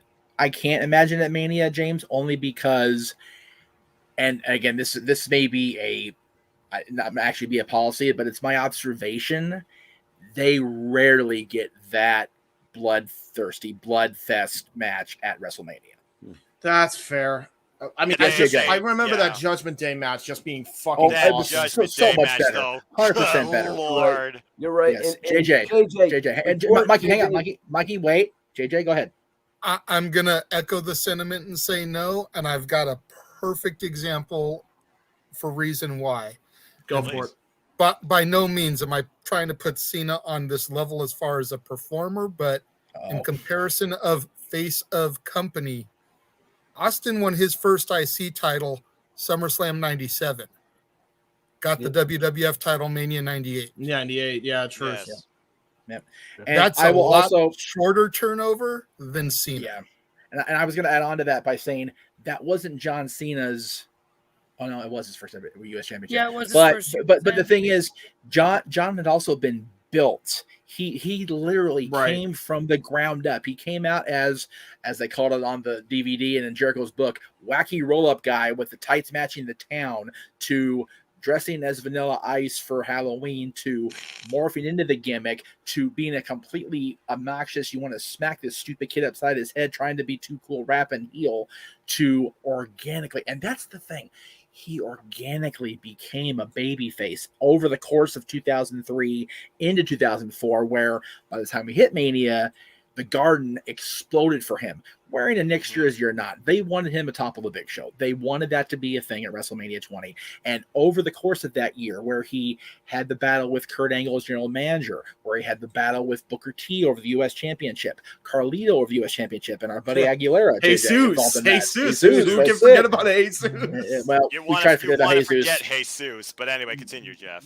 We enjoy Aaron. We try to forget about Jesus as much as possible. God bless that poor bastard. Anyway. Matt Morgan, you poor man. Yeah. No. Well, Matt's a whole other conversation. Different giant. A whole other conversation. But that's okay. Anyway, so by the time we got, but I do agree with James saying that the build should have been at the Royal Rumble, where would have been better. Yeah. Again, Batista winning the Royal Rumble was a good story thread in that he ultimately decided that he's like, no, I'm going to challenge Triple H, and here's my stamp, here's my thing. But if they do it where Cena wins the Rumble and goes to face JBL, I think they could have been very creatively done where Batista still turns an Evolution, because you have to remember, back in 2005, Brian, I always say his name wrong, Gerwitz. Dwayne knows better than I do. Ryan Gerwitz. Yeah. Ryan Gerwitz. No, would have written a masterful story between love him on Twitter between New Year's Revolution and WrestleMania to get Batista and Hunter to the ring together. So I think Cena winning the Rumble and having that almost 3 months would have been, like you said, a lot better. The match itself being what it was, Judgment Day versus WrestleMania, again, like I said, the blood content. You have to remember Eddie Guerrero, his definitive match of his championship reign between No Way Out and Great American Bash was that bloody battle with JBL again at Staples Center, of course. You could actually argue Cena had that same thing. I thought he was going to die I Yeah, really thought he was gonna like pass out. same He thing. was He bleeding was buckets. dude. Eddie's match was more memorable, I'd say. Eddie's match Yes. was Well, more okay. memorable, but if you Cena still bled a lot. If you unhealthy look at amounts, the overall thread of the match versus the moment, and this thing, Eddie's match was the moment. That chair shot, I can still hear that chair going off Eddie's skull, and it's been almost 20 years now. Whereas John Bradshaw, John Mayfield, and John Cena just bled, like almost freaking bled each other out. It was so, I mean, there was more red on their bodies than there was on the freaking graphics for the pay-per-view. It was just obscenely bloody. And again, for me as a fan now, back then it's like, yeah, this is these guys hate each other. But I look back now and I go, that may have been a little bit extreme, but it was needed for that feud because JBL had been such a horse's ass as WWE champion. John finally beats him, and Brad's just like, well, I still got the belt. And it's like, Mother trucker, really? All right, I'll just bludgeon your ass. I love the visual. God bless you. It's one of the most iconic shots of Cena, and this is me. The finish is great. Yes. I gotta give credit. The finish is awesome. He's like, I quit. gotta give, and then he still drives him through the glass pane. That was awesome. I love the visual of Cena just pissing blood all the way down his shirt, all the way to his jorts, with the undisputed title in one hand and the spinner belt in the other. Like, say what you want about the spinner belt, man, but that shot's fucking iconic. My favorite belt. Legacy, dude. Now, my favorite WWE title design. It's one of those where John Cena had evolved from a trainee to a. I'll even go Noah's terminology here. He graduated from trainee to young boy at WrestleMania 21. At Judgment Day, he became a fucking man. Yep. Yeah, truth.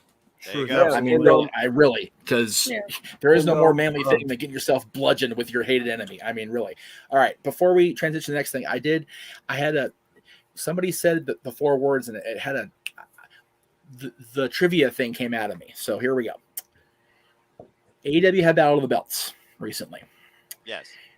And Noah mentioned that it was Battle of the Belts back in the old Jim Crockett NWA days, back in the day. And it wasn't even Jim Crockett, it was just NWA back in the day. Right. So, which famous debut within the wrestling world took place at no Googling, Mikey, plugging in my computer. Just messing with you, brother. Because I saw you. Yeah, Mike, just plug it in your computer. Nah, Where's Greg when I need him? Which you're on camera, bro. Took place at the original Battle for the Belts within the NWA infrastructure. Anybody know? I'm definitely not gonna guess this. No way. I wouldn't know. I need Greg. You need Greg. Can I phone a friend? JJ? Professor. Who you got, JJ? Who you got? No, I'm just kidding. Dude, I thought he was gonna phone a friend. What's the answer, Jeff? The original? Oh, really? The Nature The original? Boy! No. The original big gold belts actually debuted when Flair defended against Barry Windham at the original Battle of the Belts. Ooh. And personally, in my opinion, before I discovered the IWGP Heavyweight Championship version 4, the big gold belt is probably still to this day one of my all-time top 3 championships in the professional wrestling industry. You can't match that up with anything Absolutely. else. So and specifically the WCW version. Yeah.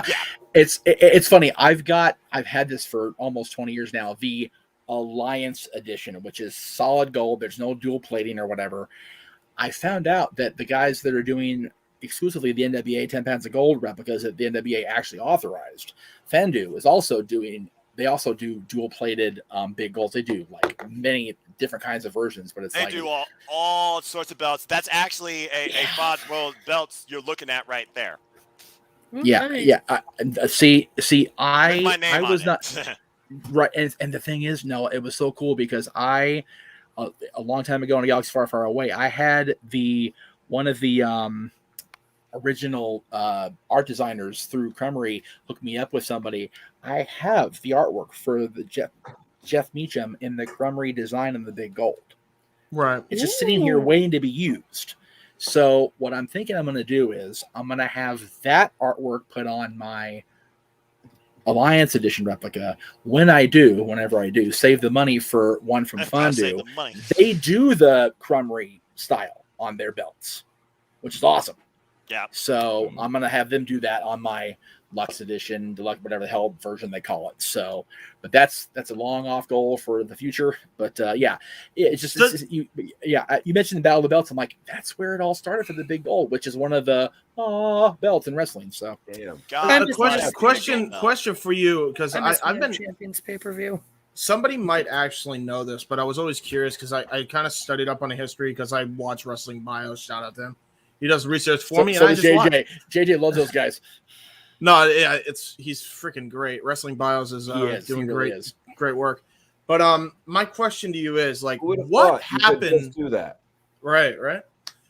You know what I mean? Just tell all the stories that happened in wrestling, and people would actually want to watch it because they would learn about this business and want to maybe engage in it more. Well, I mean, all those stories we all really, Josh, we all really have those stories in our head.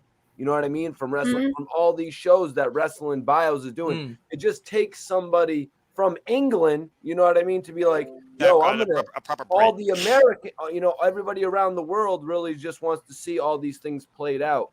I really liked it when Aaron would do his, he did all the pay-per-views. Remember that, Jeff? He did like all the B pay-per-views and shit. Yep. It's frightening, Mikey, and I'll ask a question in a second. It's really frightening. I keep saying this over and over again as we get further into the month and further into the year. This is 15 years for Talk Wrestling and 20 for us doing videos and audio on NoDQ. I'm just like, God damn, I feel old. Anyway, so yeah, no, I was gonna ask, like, with the whole, because we were talking about the big gold earlier. I was watching a video on Wrestling Bios where he was covering the Vader and Flair feud. For Starrcade 94. My question, what happened between the time period where the big gold belt went from the NWA World's title to the WCW International title, and why the hell didn't the NWA decide to keep that damn belt? What the hell? Okay, so it's funny. One of the first things I ever wrote for themayhem.com, you remember that name? Was an article about the big gold shenanigans within the NWA and WCW. So I'll try to make it as short as possible and not keep everybody, going night-night here. So at the beginning of 91, Sting was champion. Flair beat him in Jersey to become NWA champion. At the same time, the company that had become WCW, which used to be Jim Crockett Promotions, became its own thing and recognized him as the WCW world champion. There wasn't any formal announcement or whatever. It was just, he's the world champion of this company. It was still represented by the big gold belt. Flair goes to Japan to defend against Tatsumi Fujinami at the Super Show, which was in March of 1991, right in the 20s somewhere. And Flair loses. So in Japan, it was said that Flair had lost the NWA championship. But earlier in the bout, Fujinami had tossed Flair over the top rope. So in WCW's eyes, disqualification. So Flair remained the WCW champion. So there's that part of it. Wow. They come back to the States. They have rematches, Super Brawl. Flair, who had grabbed the belt from Fujinami in Japan, walked out to the ring.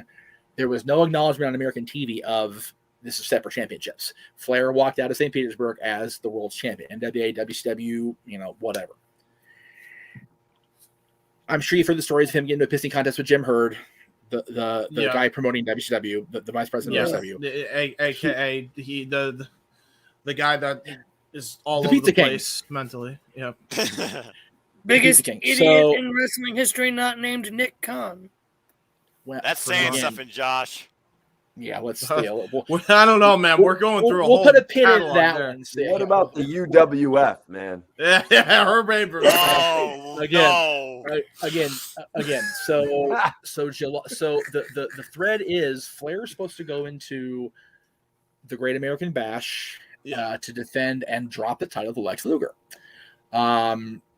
They get into him and her get into it, and Flair goes, "I'll just drop it to Barry Windham in Columbus, and then he can drop it to Luger."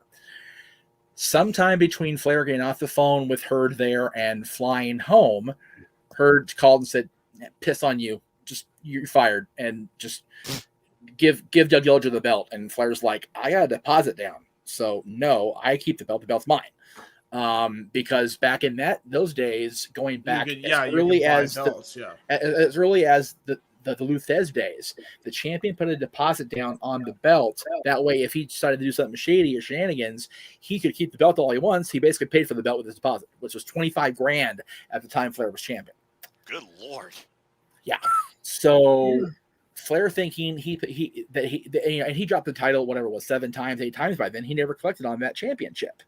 So, Doug Dillinger, who was a friend of Flair's and a sharp officer, he's like, I'll go get the belt, Mr. Hurd. Yeah, right. Went there, and Flair's like, come on, Doug. And so he left. So Flair FedExed the belt to Vince. And that's why it was on TV as the real World Championship in 1991. Right. And then so in the process of that, when Luger became champion at the Great American Bash, so much from the short story, at the Great American Bash, they basically had an old belt that Dusty had. I want to say it was the Western States Heritage Championship. Don't quote me on that. I don't remember exactly. But they basically took a little plate that said World Champion and like freaking embedded it on the belt and go, here, give this to Lex when he wins. Okay. In the process of that, they had made that other belts that by, I want to say the next pay-per-view was Halloween Havoc.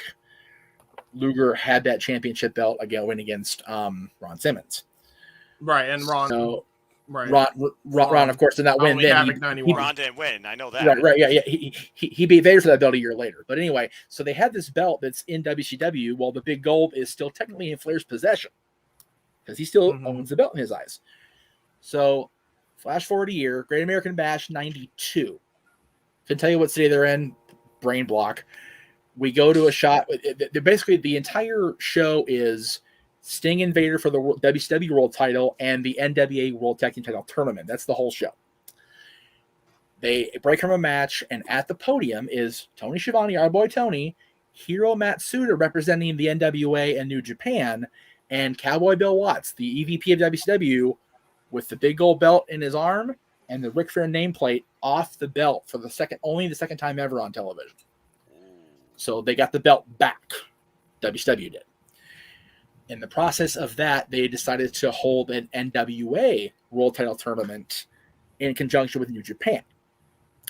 So I want to say it was the first G1, if I'm not mistaken, Noah, crowned Masahiro Chono as the new NWA champion with the big gold belt representing the championship.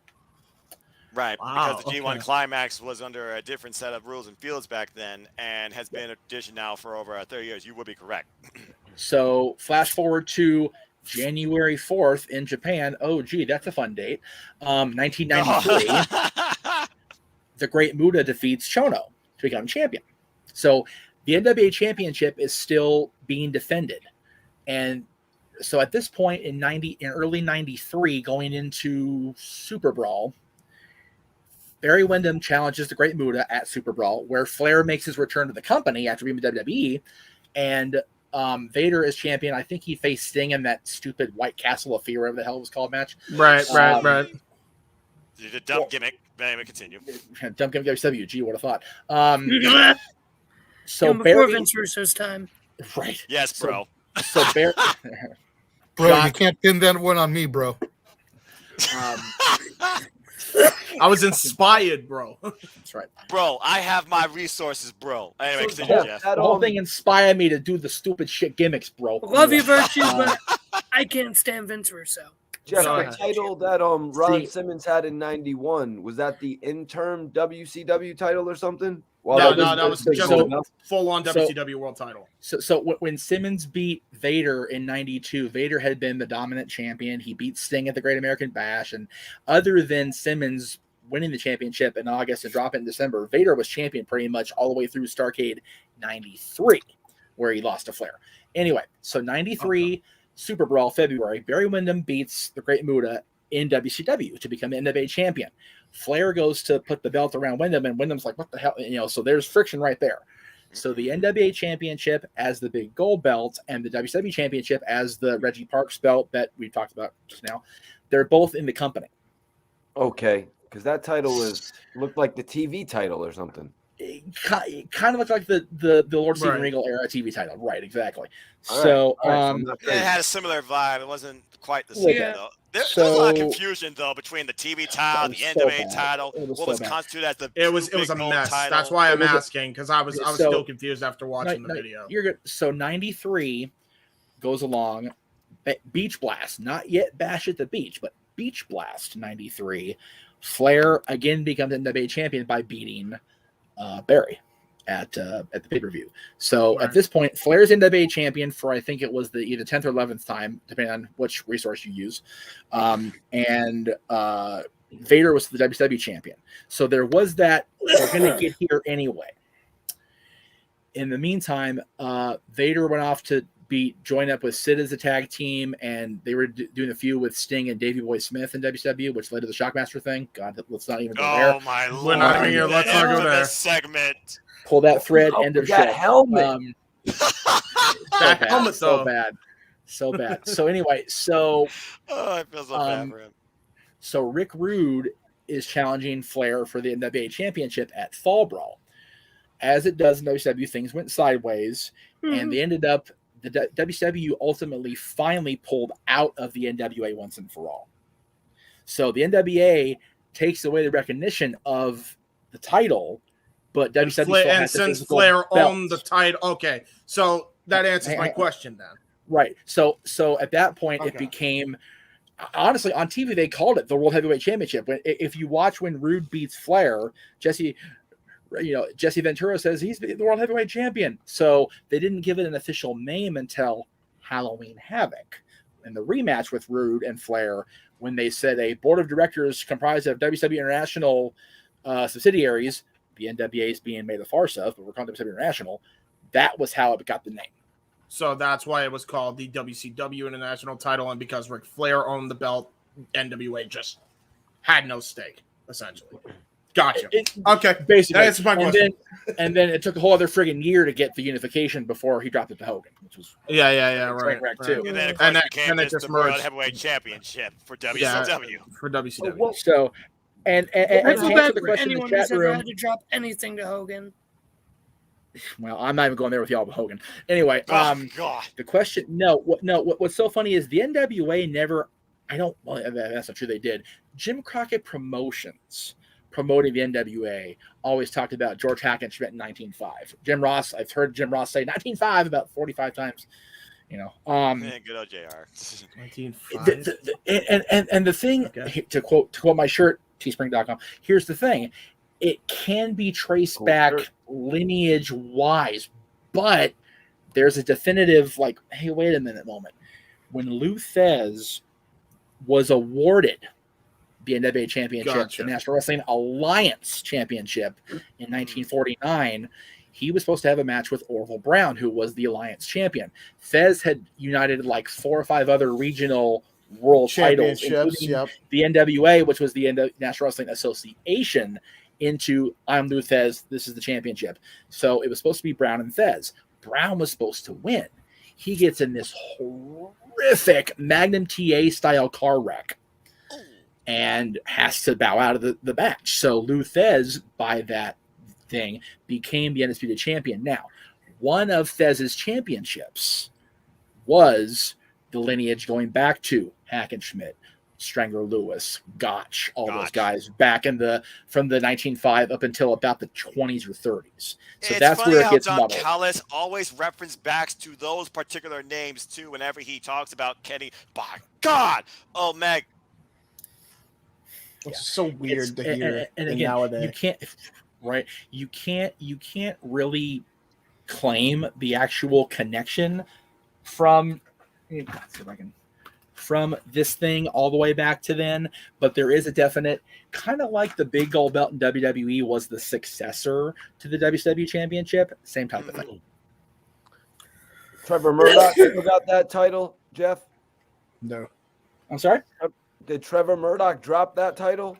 He's Not still yet. got it. Not yet. He's He's still the man. champion, but as we've seen now, Matt Cardona has laid eyes on the 10 pounds of gold. Yes, please. Please. That'd be cool. One of my favorite WrestleMania moments was Cardona winning the 8-man Intercontinental tag title. with Zack Ryder? WrestleMania 32. No, not that I predicted him to win that. No, and I almost I won still for can't Josh. believe they gave him that moment. I still can't believe that happened. By the way, I just feel bad for Aaron's hair. Oh, that moment. Oh, This is why you bet money. You don't bet your own hair. For the You think record, I would bet speaking my of own hair Mania- on anything? Speaking of hair, speaking of manias, by the way, Psycho Jet Black asked, Yes, I wanted to get better to that WrestleMania, 31 or 35? Hate to say it, brother, but 31. What was 35 for me just 35? because Shane McMahon had a match. Was it Shane versus The Undertaker? No, this is No, that was Shane versus 36. The Miz. And I'm a big Miz guy and a big Shane McMahon guy. Oh, This is well- a Falls Count Anywhere match. Misfit from day 31. one, baby. WrestleMania 31 had the iconic Seth Rollins moment. Also, Seth Rollins and Randy Orton. What Had an did awesome 35 curb have stomp in the counter. main event? Awesome, Ronda awesome, Rousey, Becky awesome Lynch, Intercontinental Charlotte title Flair, multi-ladder match. winner too. takes all. So 31 and 35 have a familial connection with main event because who walked out of at the end of the night? Seth Rollins and Becky Lynch. Fuck. And hey, WrestleMania 35 at Kofi Mania, which got me Okay. 2 Virtue shirts. All right, Josh. So it's WrestleMania 31 that's better then. Yeah, exactly. I'm with you. I'm with you, Mikey. I'm with you. I say I'm sorry, WrestleMania. I only say WrestleMania 31 is better because Aaron got home safe by his own travel. 35, people are still waiting for that train station to go home.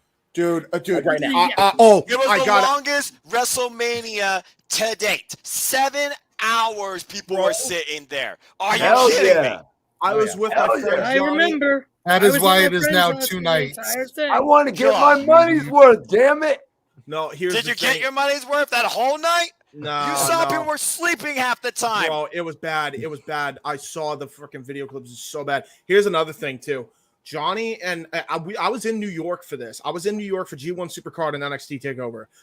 We almost went to Mania. We almost went, Right. and I had a sinking gut feeling I shouldn't go. I should not go to this. And are you Why? glad you didn't go now? Oh yeah, I am. Dude, could you imagine not informing the Transportation of Authority of New York that we're going lawn, and that therefore leaving people stranded for hours in the freezing They rain didn't end in till New past Jersey? midnight. Fuck sake! What are that you was bad. doing? So That was ridiculous. Doing, So- bro? So thankfully, we have 2 night WrestleManias now. Yeah, no Unfortunately, shit. well, here's the thing. Again, it goes to quality and quantity. Would I say that both nights are like worth watching equally to each other so far during this time we've had 2 span WrestleManias?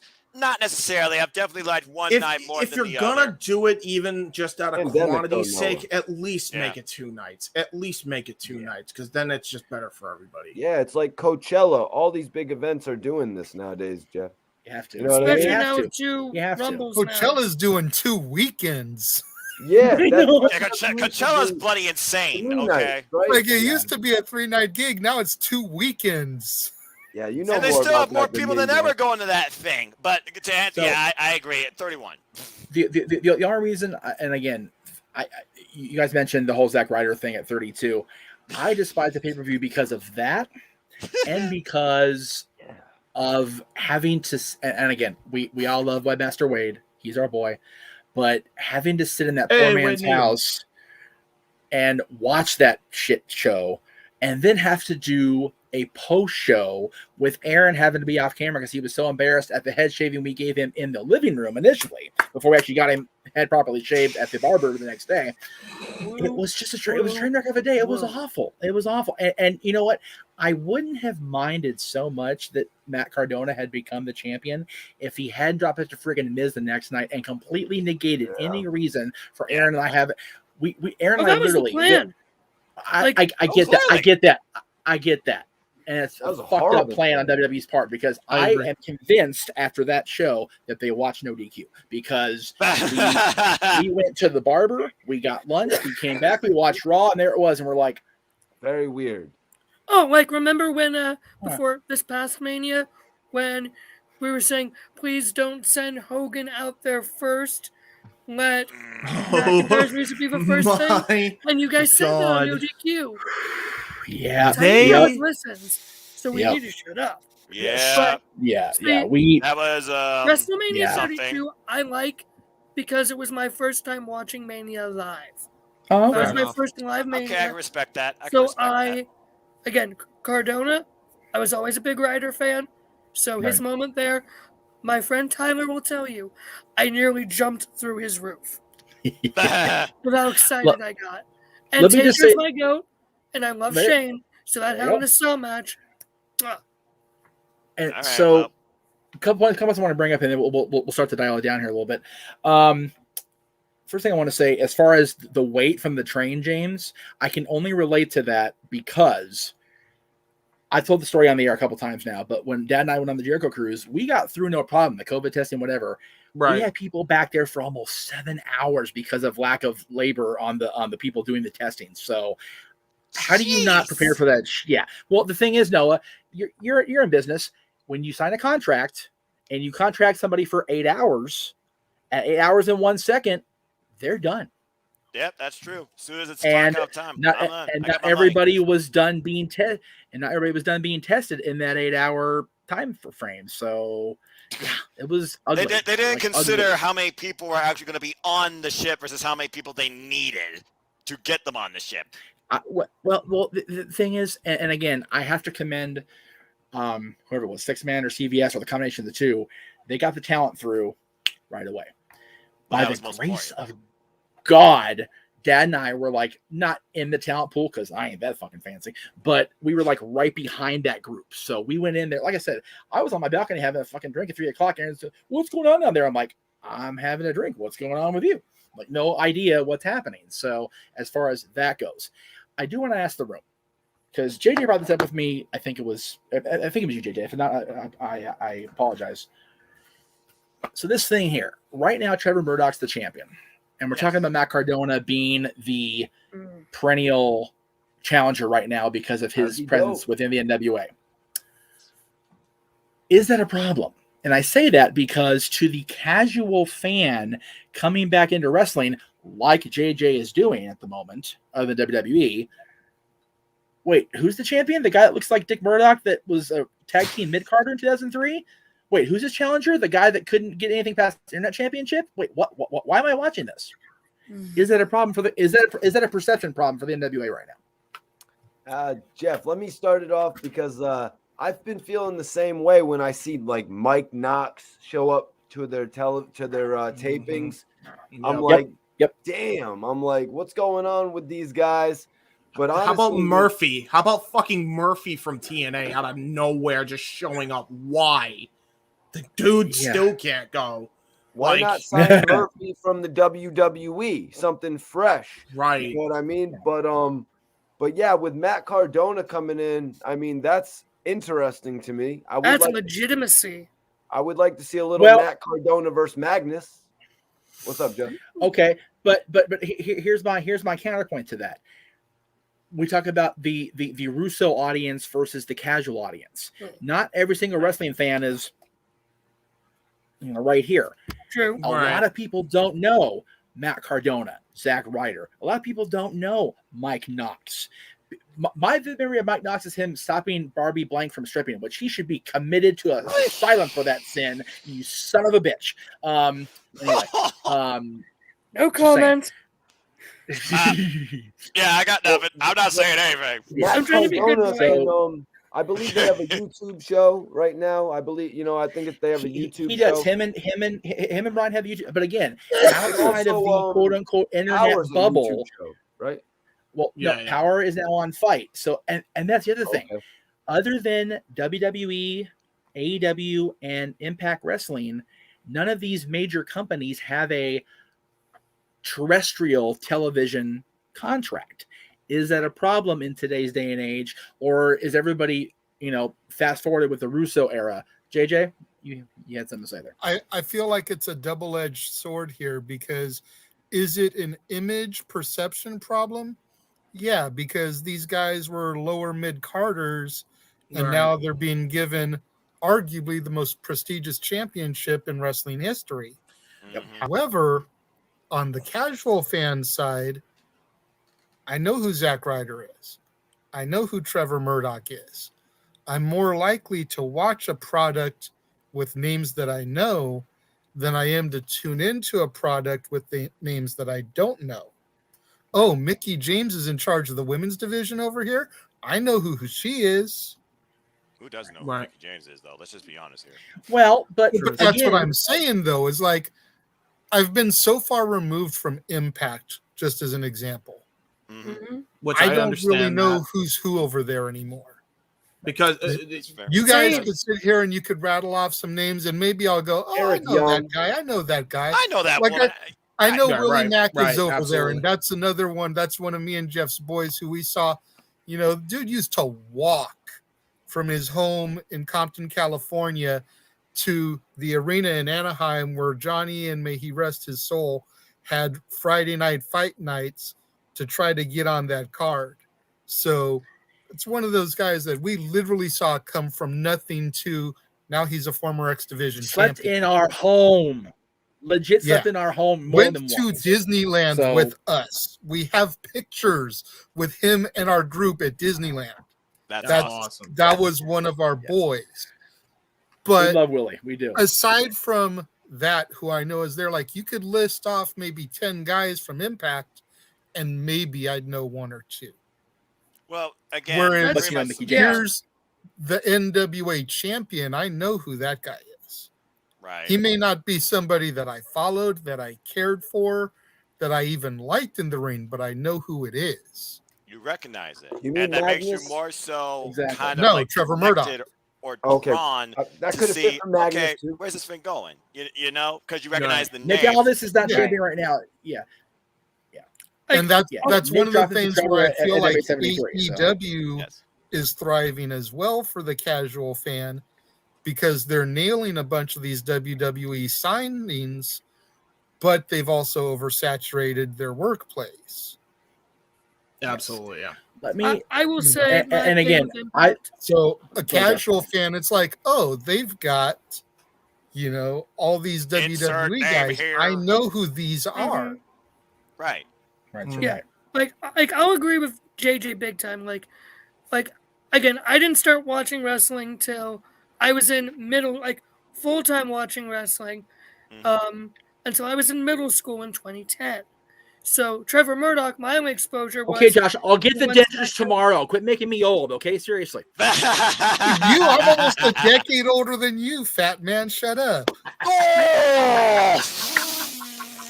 Thank Wait, you, does- JJ. Wait, Jeff, wait, I does- love you, buddy. Yo, But- wait, does that make me young 7 fat years, J Heebs 7 over here?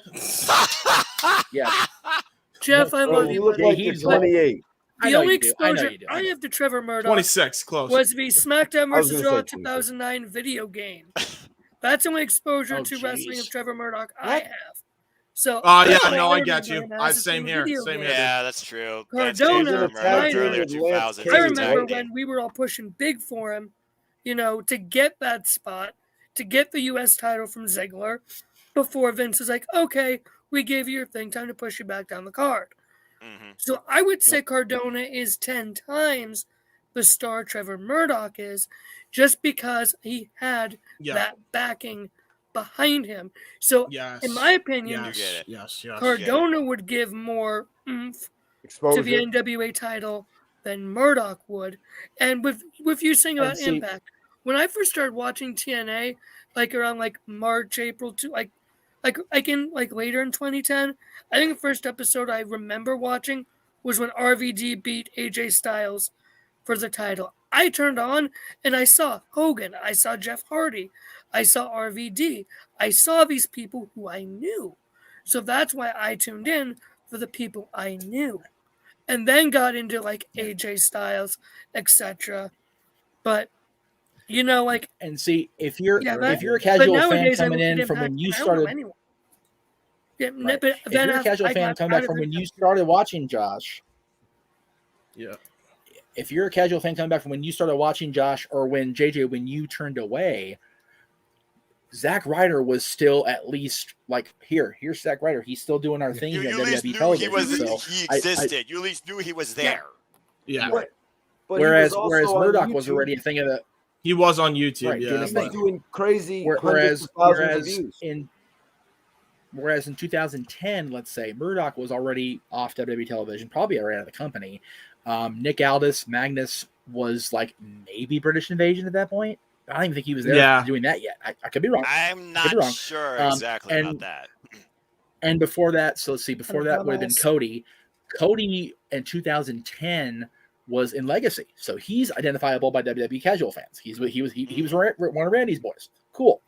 Anybody before that, the next person before that with legit name recognition, NWA wise, champion wise, Rob in this country, Rob Conway. Yep, Right. I said it out loud.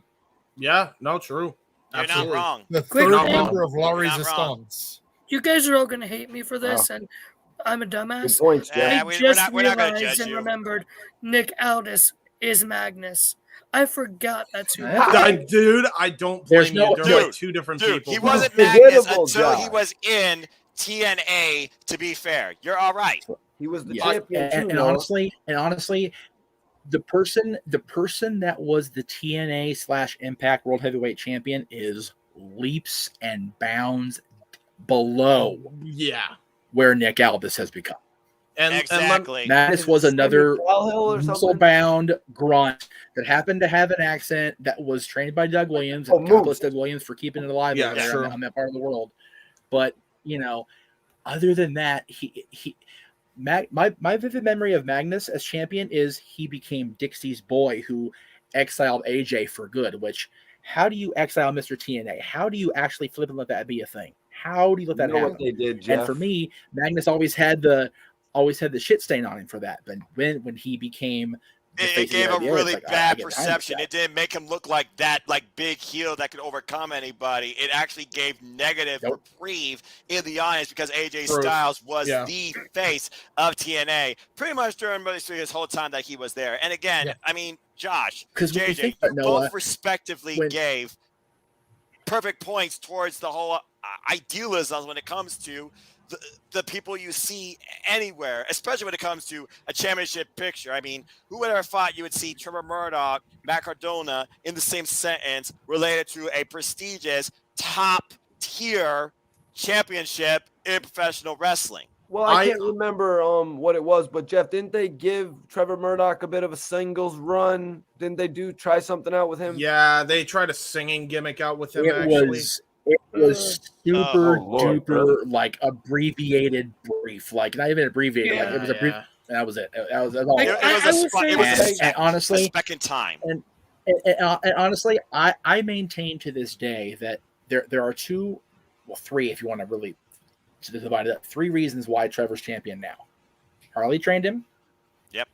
He's got the Dickie Murdoch look and the Dusty Rhodes babyface appeal. The people love that dude. That would do it. So that's why And he's St. champion. Louis, he did in his hometown, St. Louis too. They literally made Trevor Murdoch the St. guy going through hard times, trying to take out a Ric Flair type in his feud. That's fair. One And quick thing. and at the end of that pay-per-view, hang on, I'm sorry, Josh. At the end of that pay-per-view, who was one of the first to shake his hand and endorse him? The NWA's greatest champion. Ric Flair was right there Flair. to shake the hand, brother. I mean, you can't ask for a bigger endorsement from the NWA than Ric Flair shaking your hand in St. Louis at the Chase. You can't. Yeah, with fair. the championship, I might add, with you literally Winning the being belt. the champion. Yeah. I have to say though, I do feel as if, as much as Trevor Murdoch winning the belt was like great for him and all that, I really think this should be short term, and I feel like they're at a risk of it being too long. So the sooner they get the belt on Cardona, the better, because for a couple reasons here. Number one, Cardona, yes, has that casual audience like right there, and everybody's going to immediately recognize him. They're going to immediately recognize that was Zack Ryder. They're going to immediately recognize that, oh, this guy's the NWA World Champion. Maybe I'll go check this product out. Fair enough, right? Yep. The hardcore fan base as well. On the hardcore fan base as well, he's having the run of his life in GCW right now as the top heel in that promotion. Oh, really? And I bet Oh, you yeah. they could do the exact same thing in the NWA, and Impact should also follow suit if they plan on keeping him around. So he's ECW TV. I would dare say, I would, is a brilliant businessman, Yeah. and yep, he knows I- what to do to make that money. Yeah, big time. I would dare say Matt Cardona's presence in GCW and that little bitty rub they got from Double J, El Kabonging, whatever the hell it was, on their last show. When Mick That's why Foley they're in the said ballroom. "fuck Matt Cardona," Wow. that's all you needed. That was Yeah, awesome. Exactly. Right? That was And- awesome. And the thing is, we said at the top of the show, they're in the Hammerstein Ballroom. Like, holy mother of God. That If is you're a the hardcore wrestling fan, freaking the Hammerstein's the freaking place in this country. Seriously. He had just So, he has yeah, won it's one of the, ECW television title in GCW from fucking Rhino. Oh yeah, and then he yeah, pulled a Pacer. Medusa and threw it in a trash can. Dude, awesome. The thing, no, if you want to see so- Cardona heel, him on Twitter saying WWE was my developmental. That was the sentence Yeah. right there. That cinched it seen for that. me. That was the sentence. He's that was great. good at getting That was beat. so beyond He brilliant. is So, so a good. couple of Can we, comments in the moment. I'm sorry, Josh. You're Oh, good. you're good. Mustafa Ali. Let's Ooh. go ahead and get- Ooh, that So first of actually is all, interesting for Psycho me. Dead Bike says, okay. So Mustafa Ali has been in the news all day Yes. about this release thing.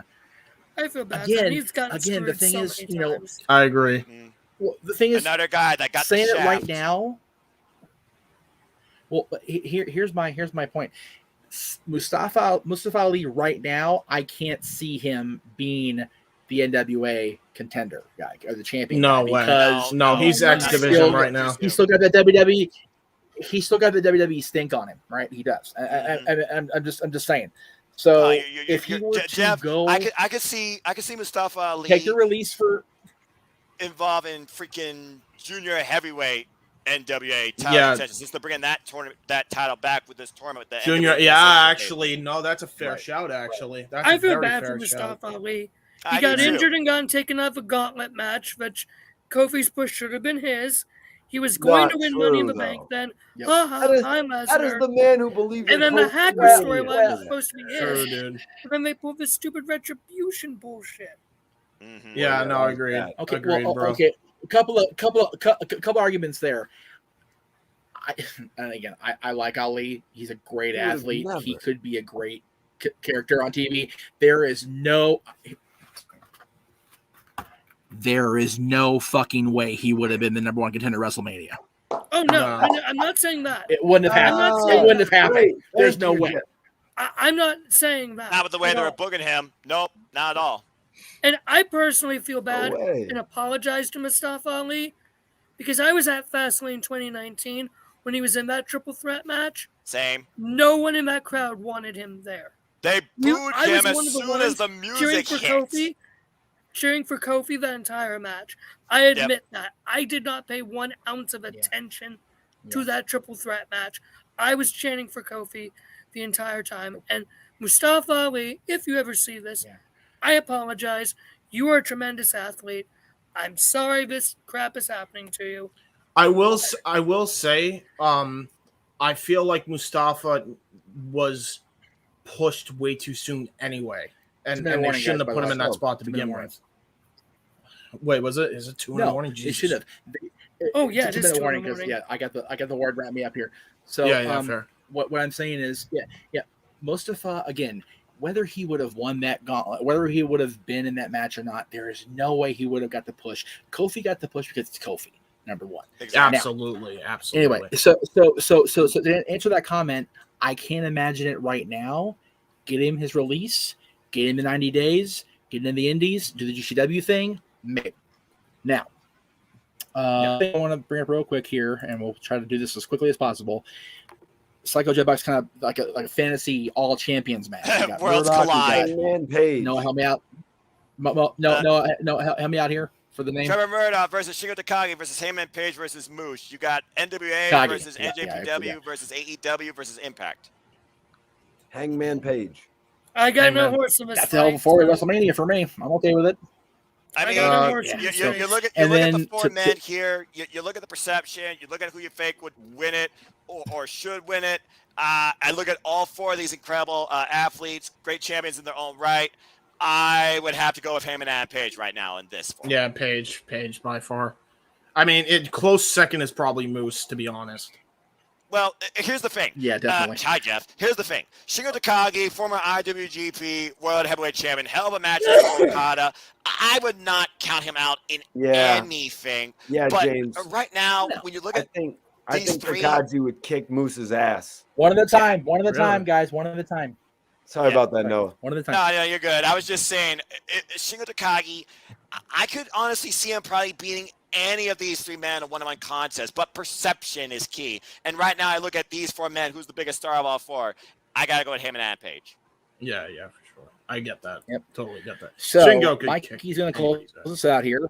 Mikey, Stepboy Mike, I should say, not Mikey, because you got Mikey here. But Stepboy Mike says, congrats on the premiere of the show. I would love to see this group tomorrow in the sports bar.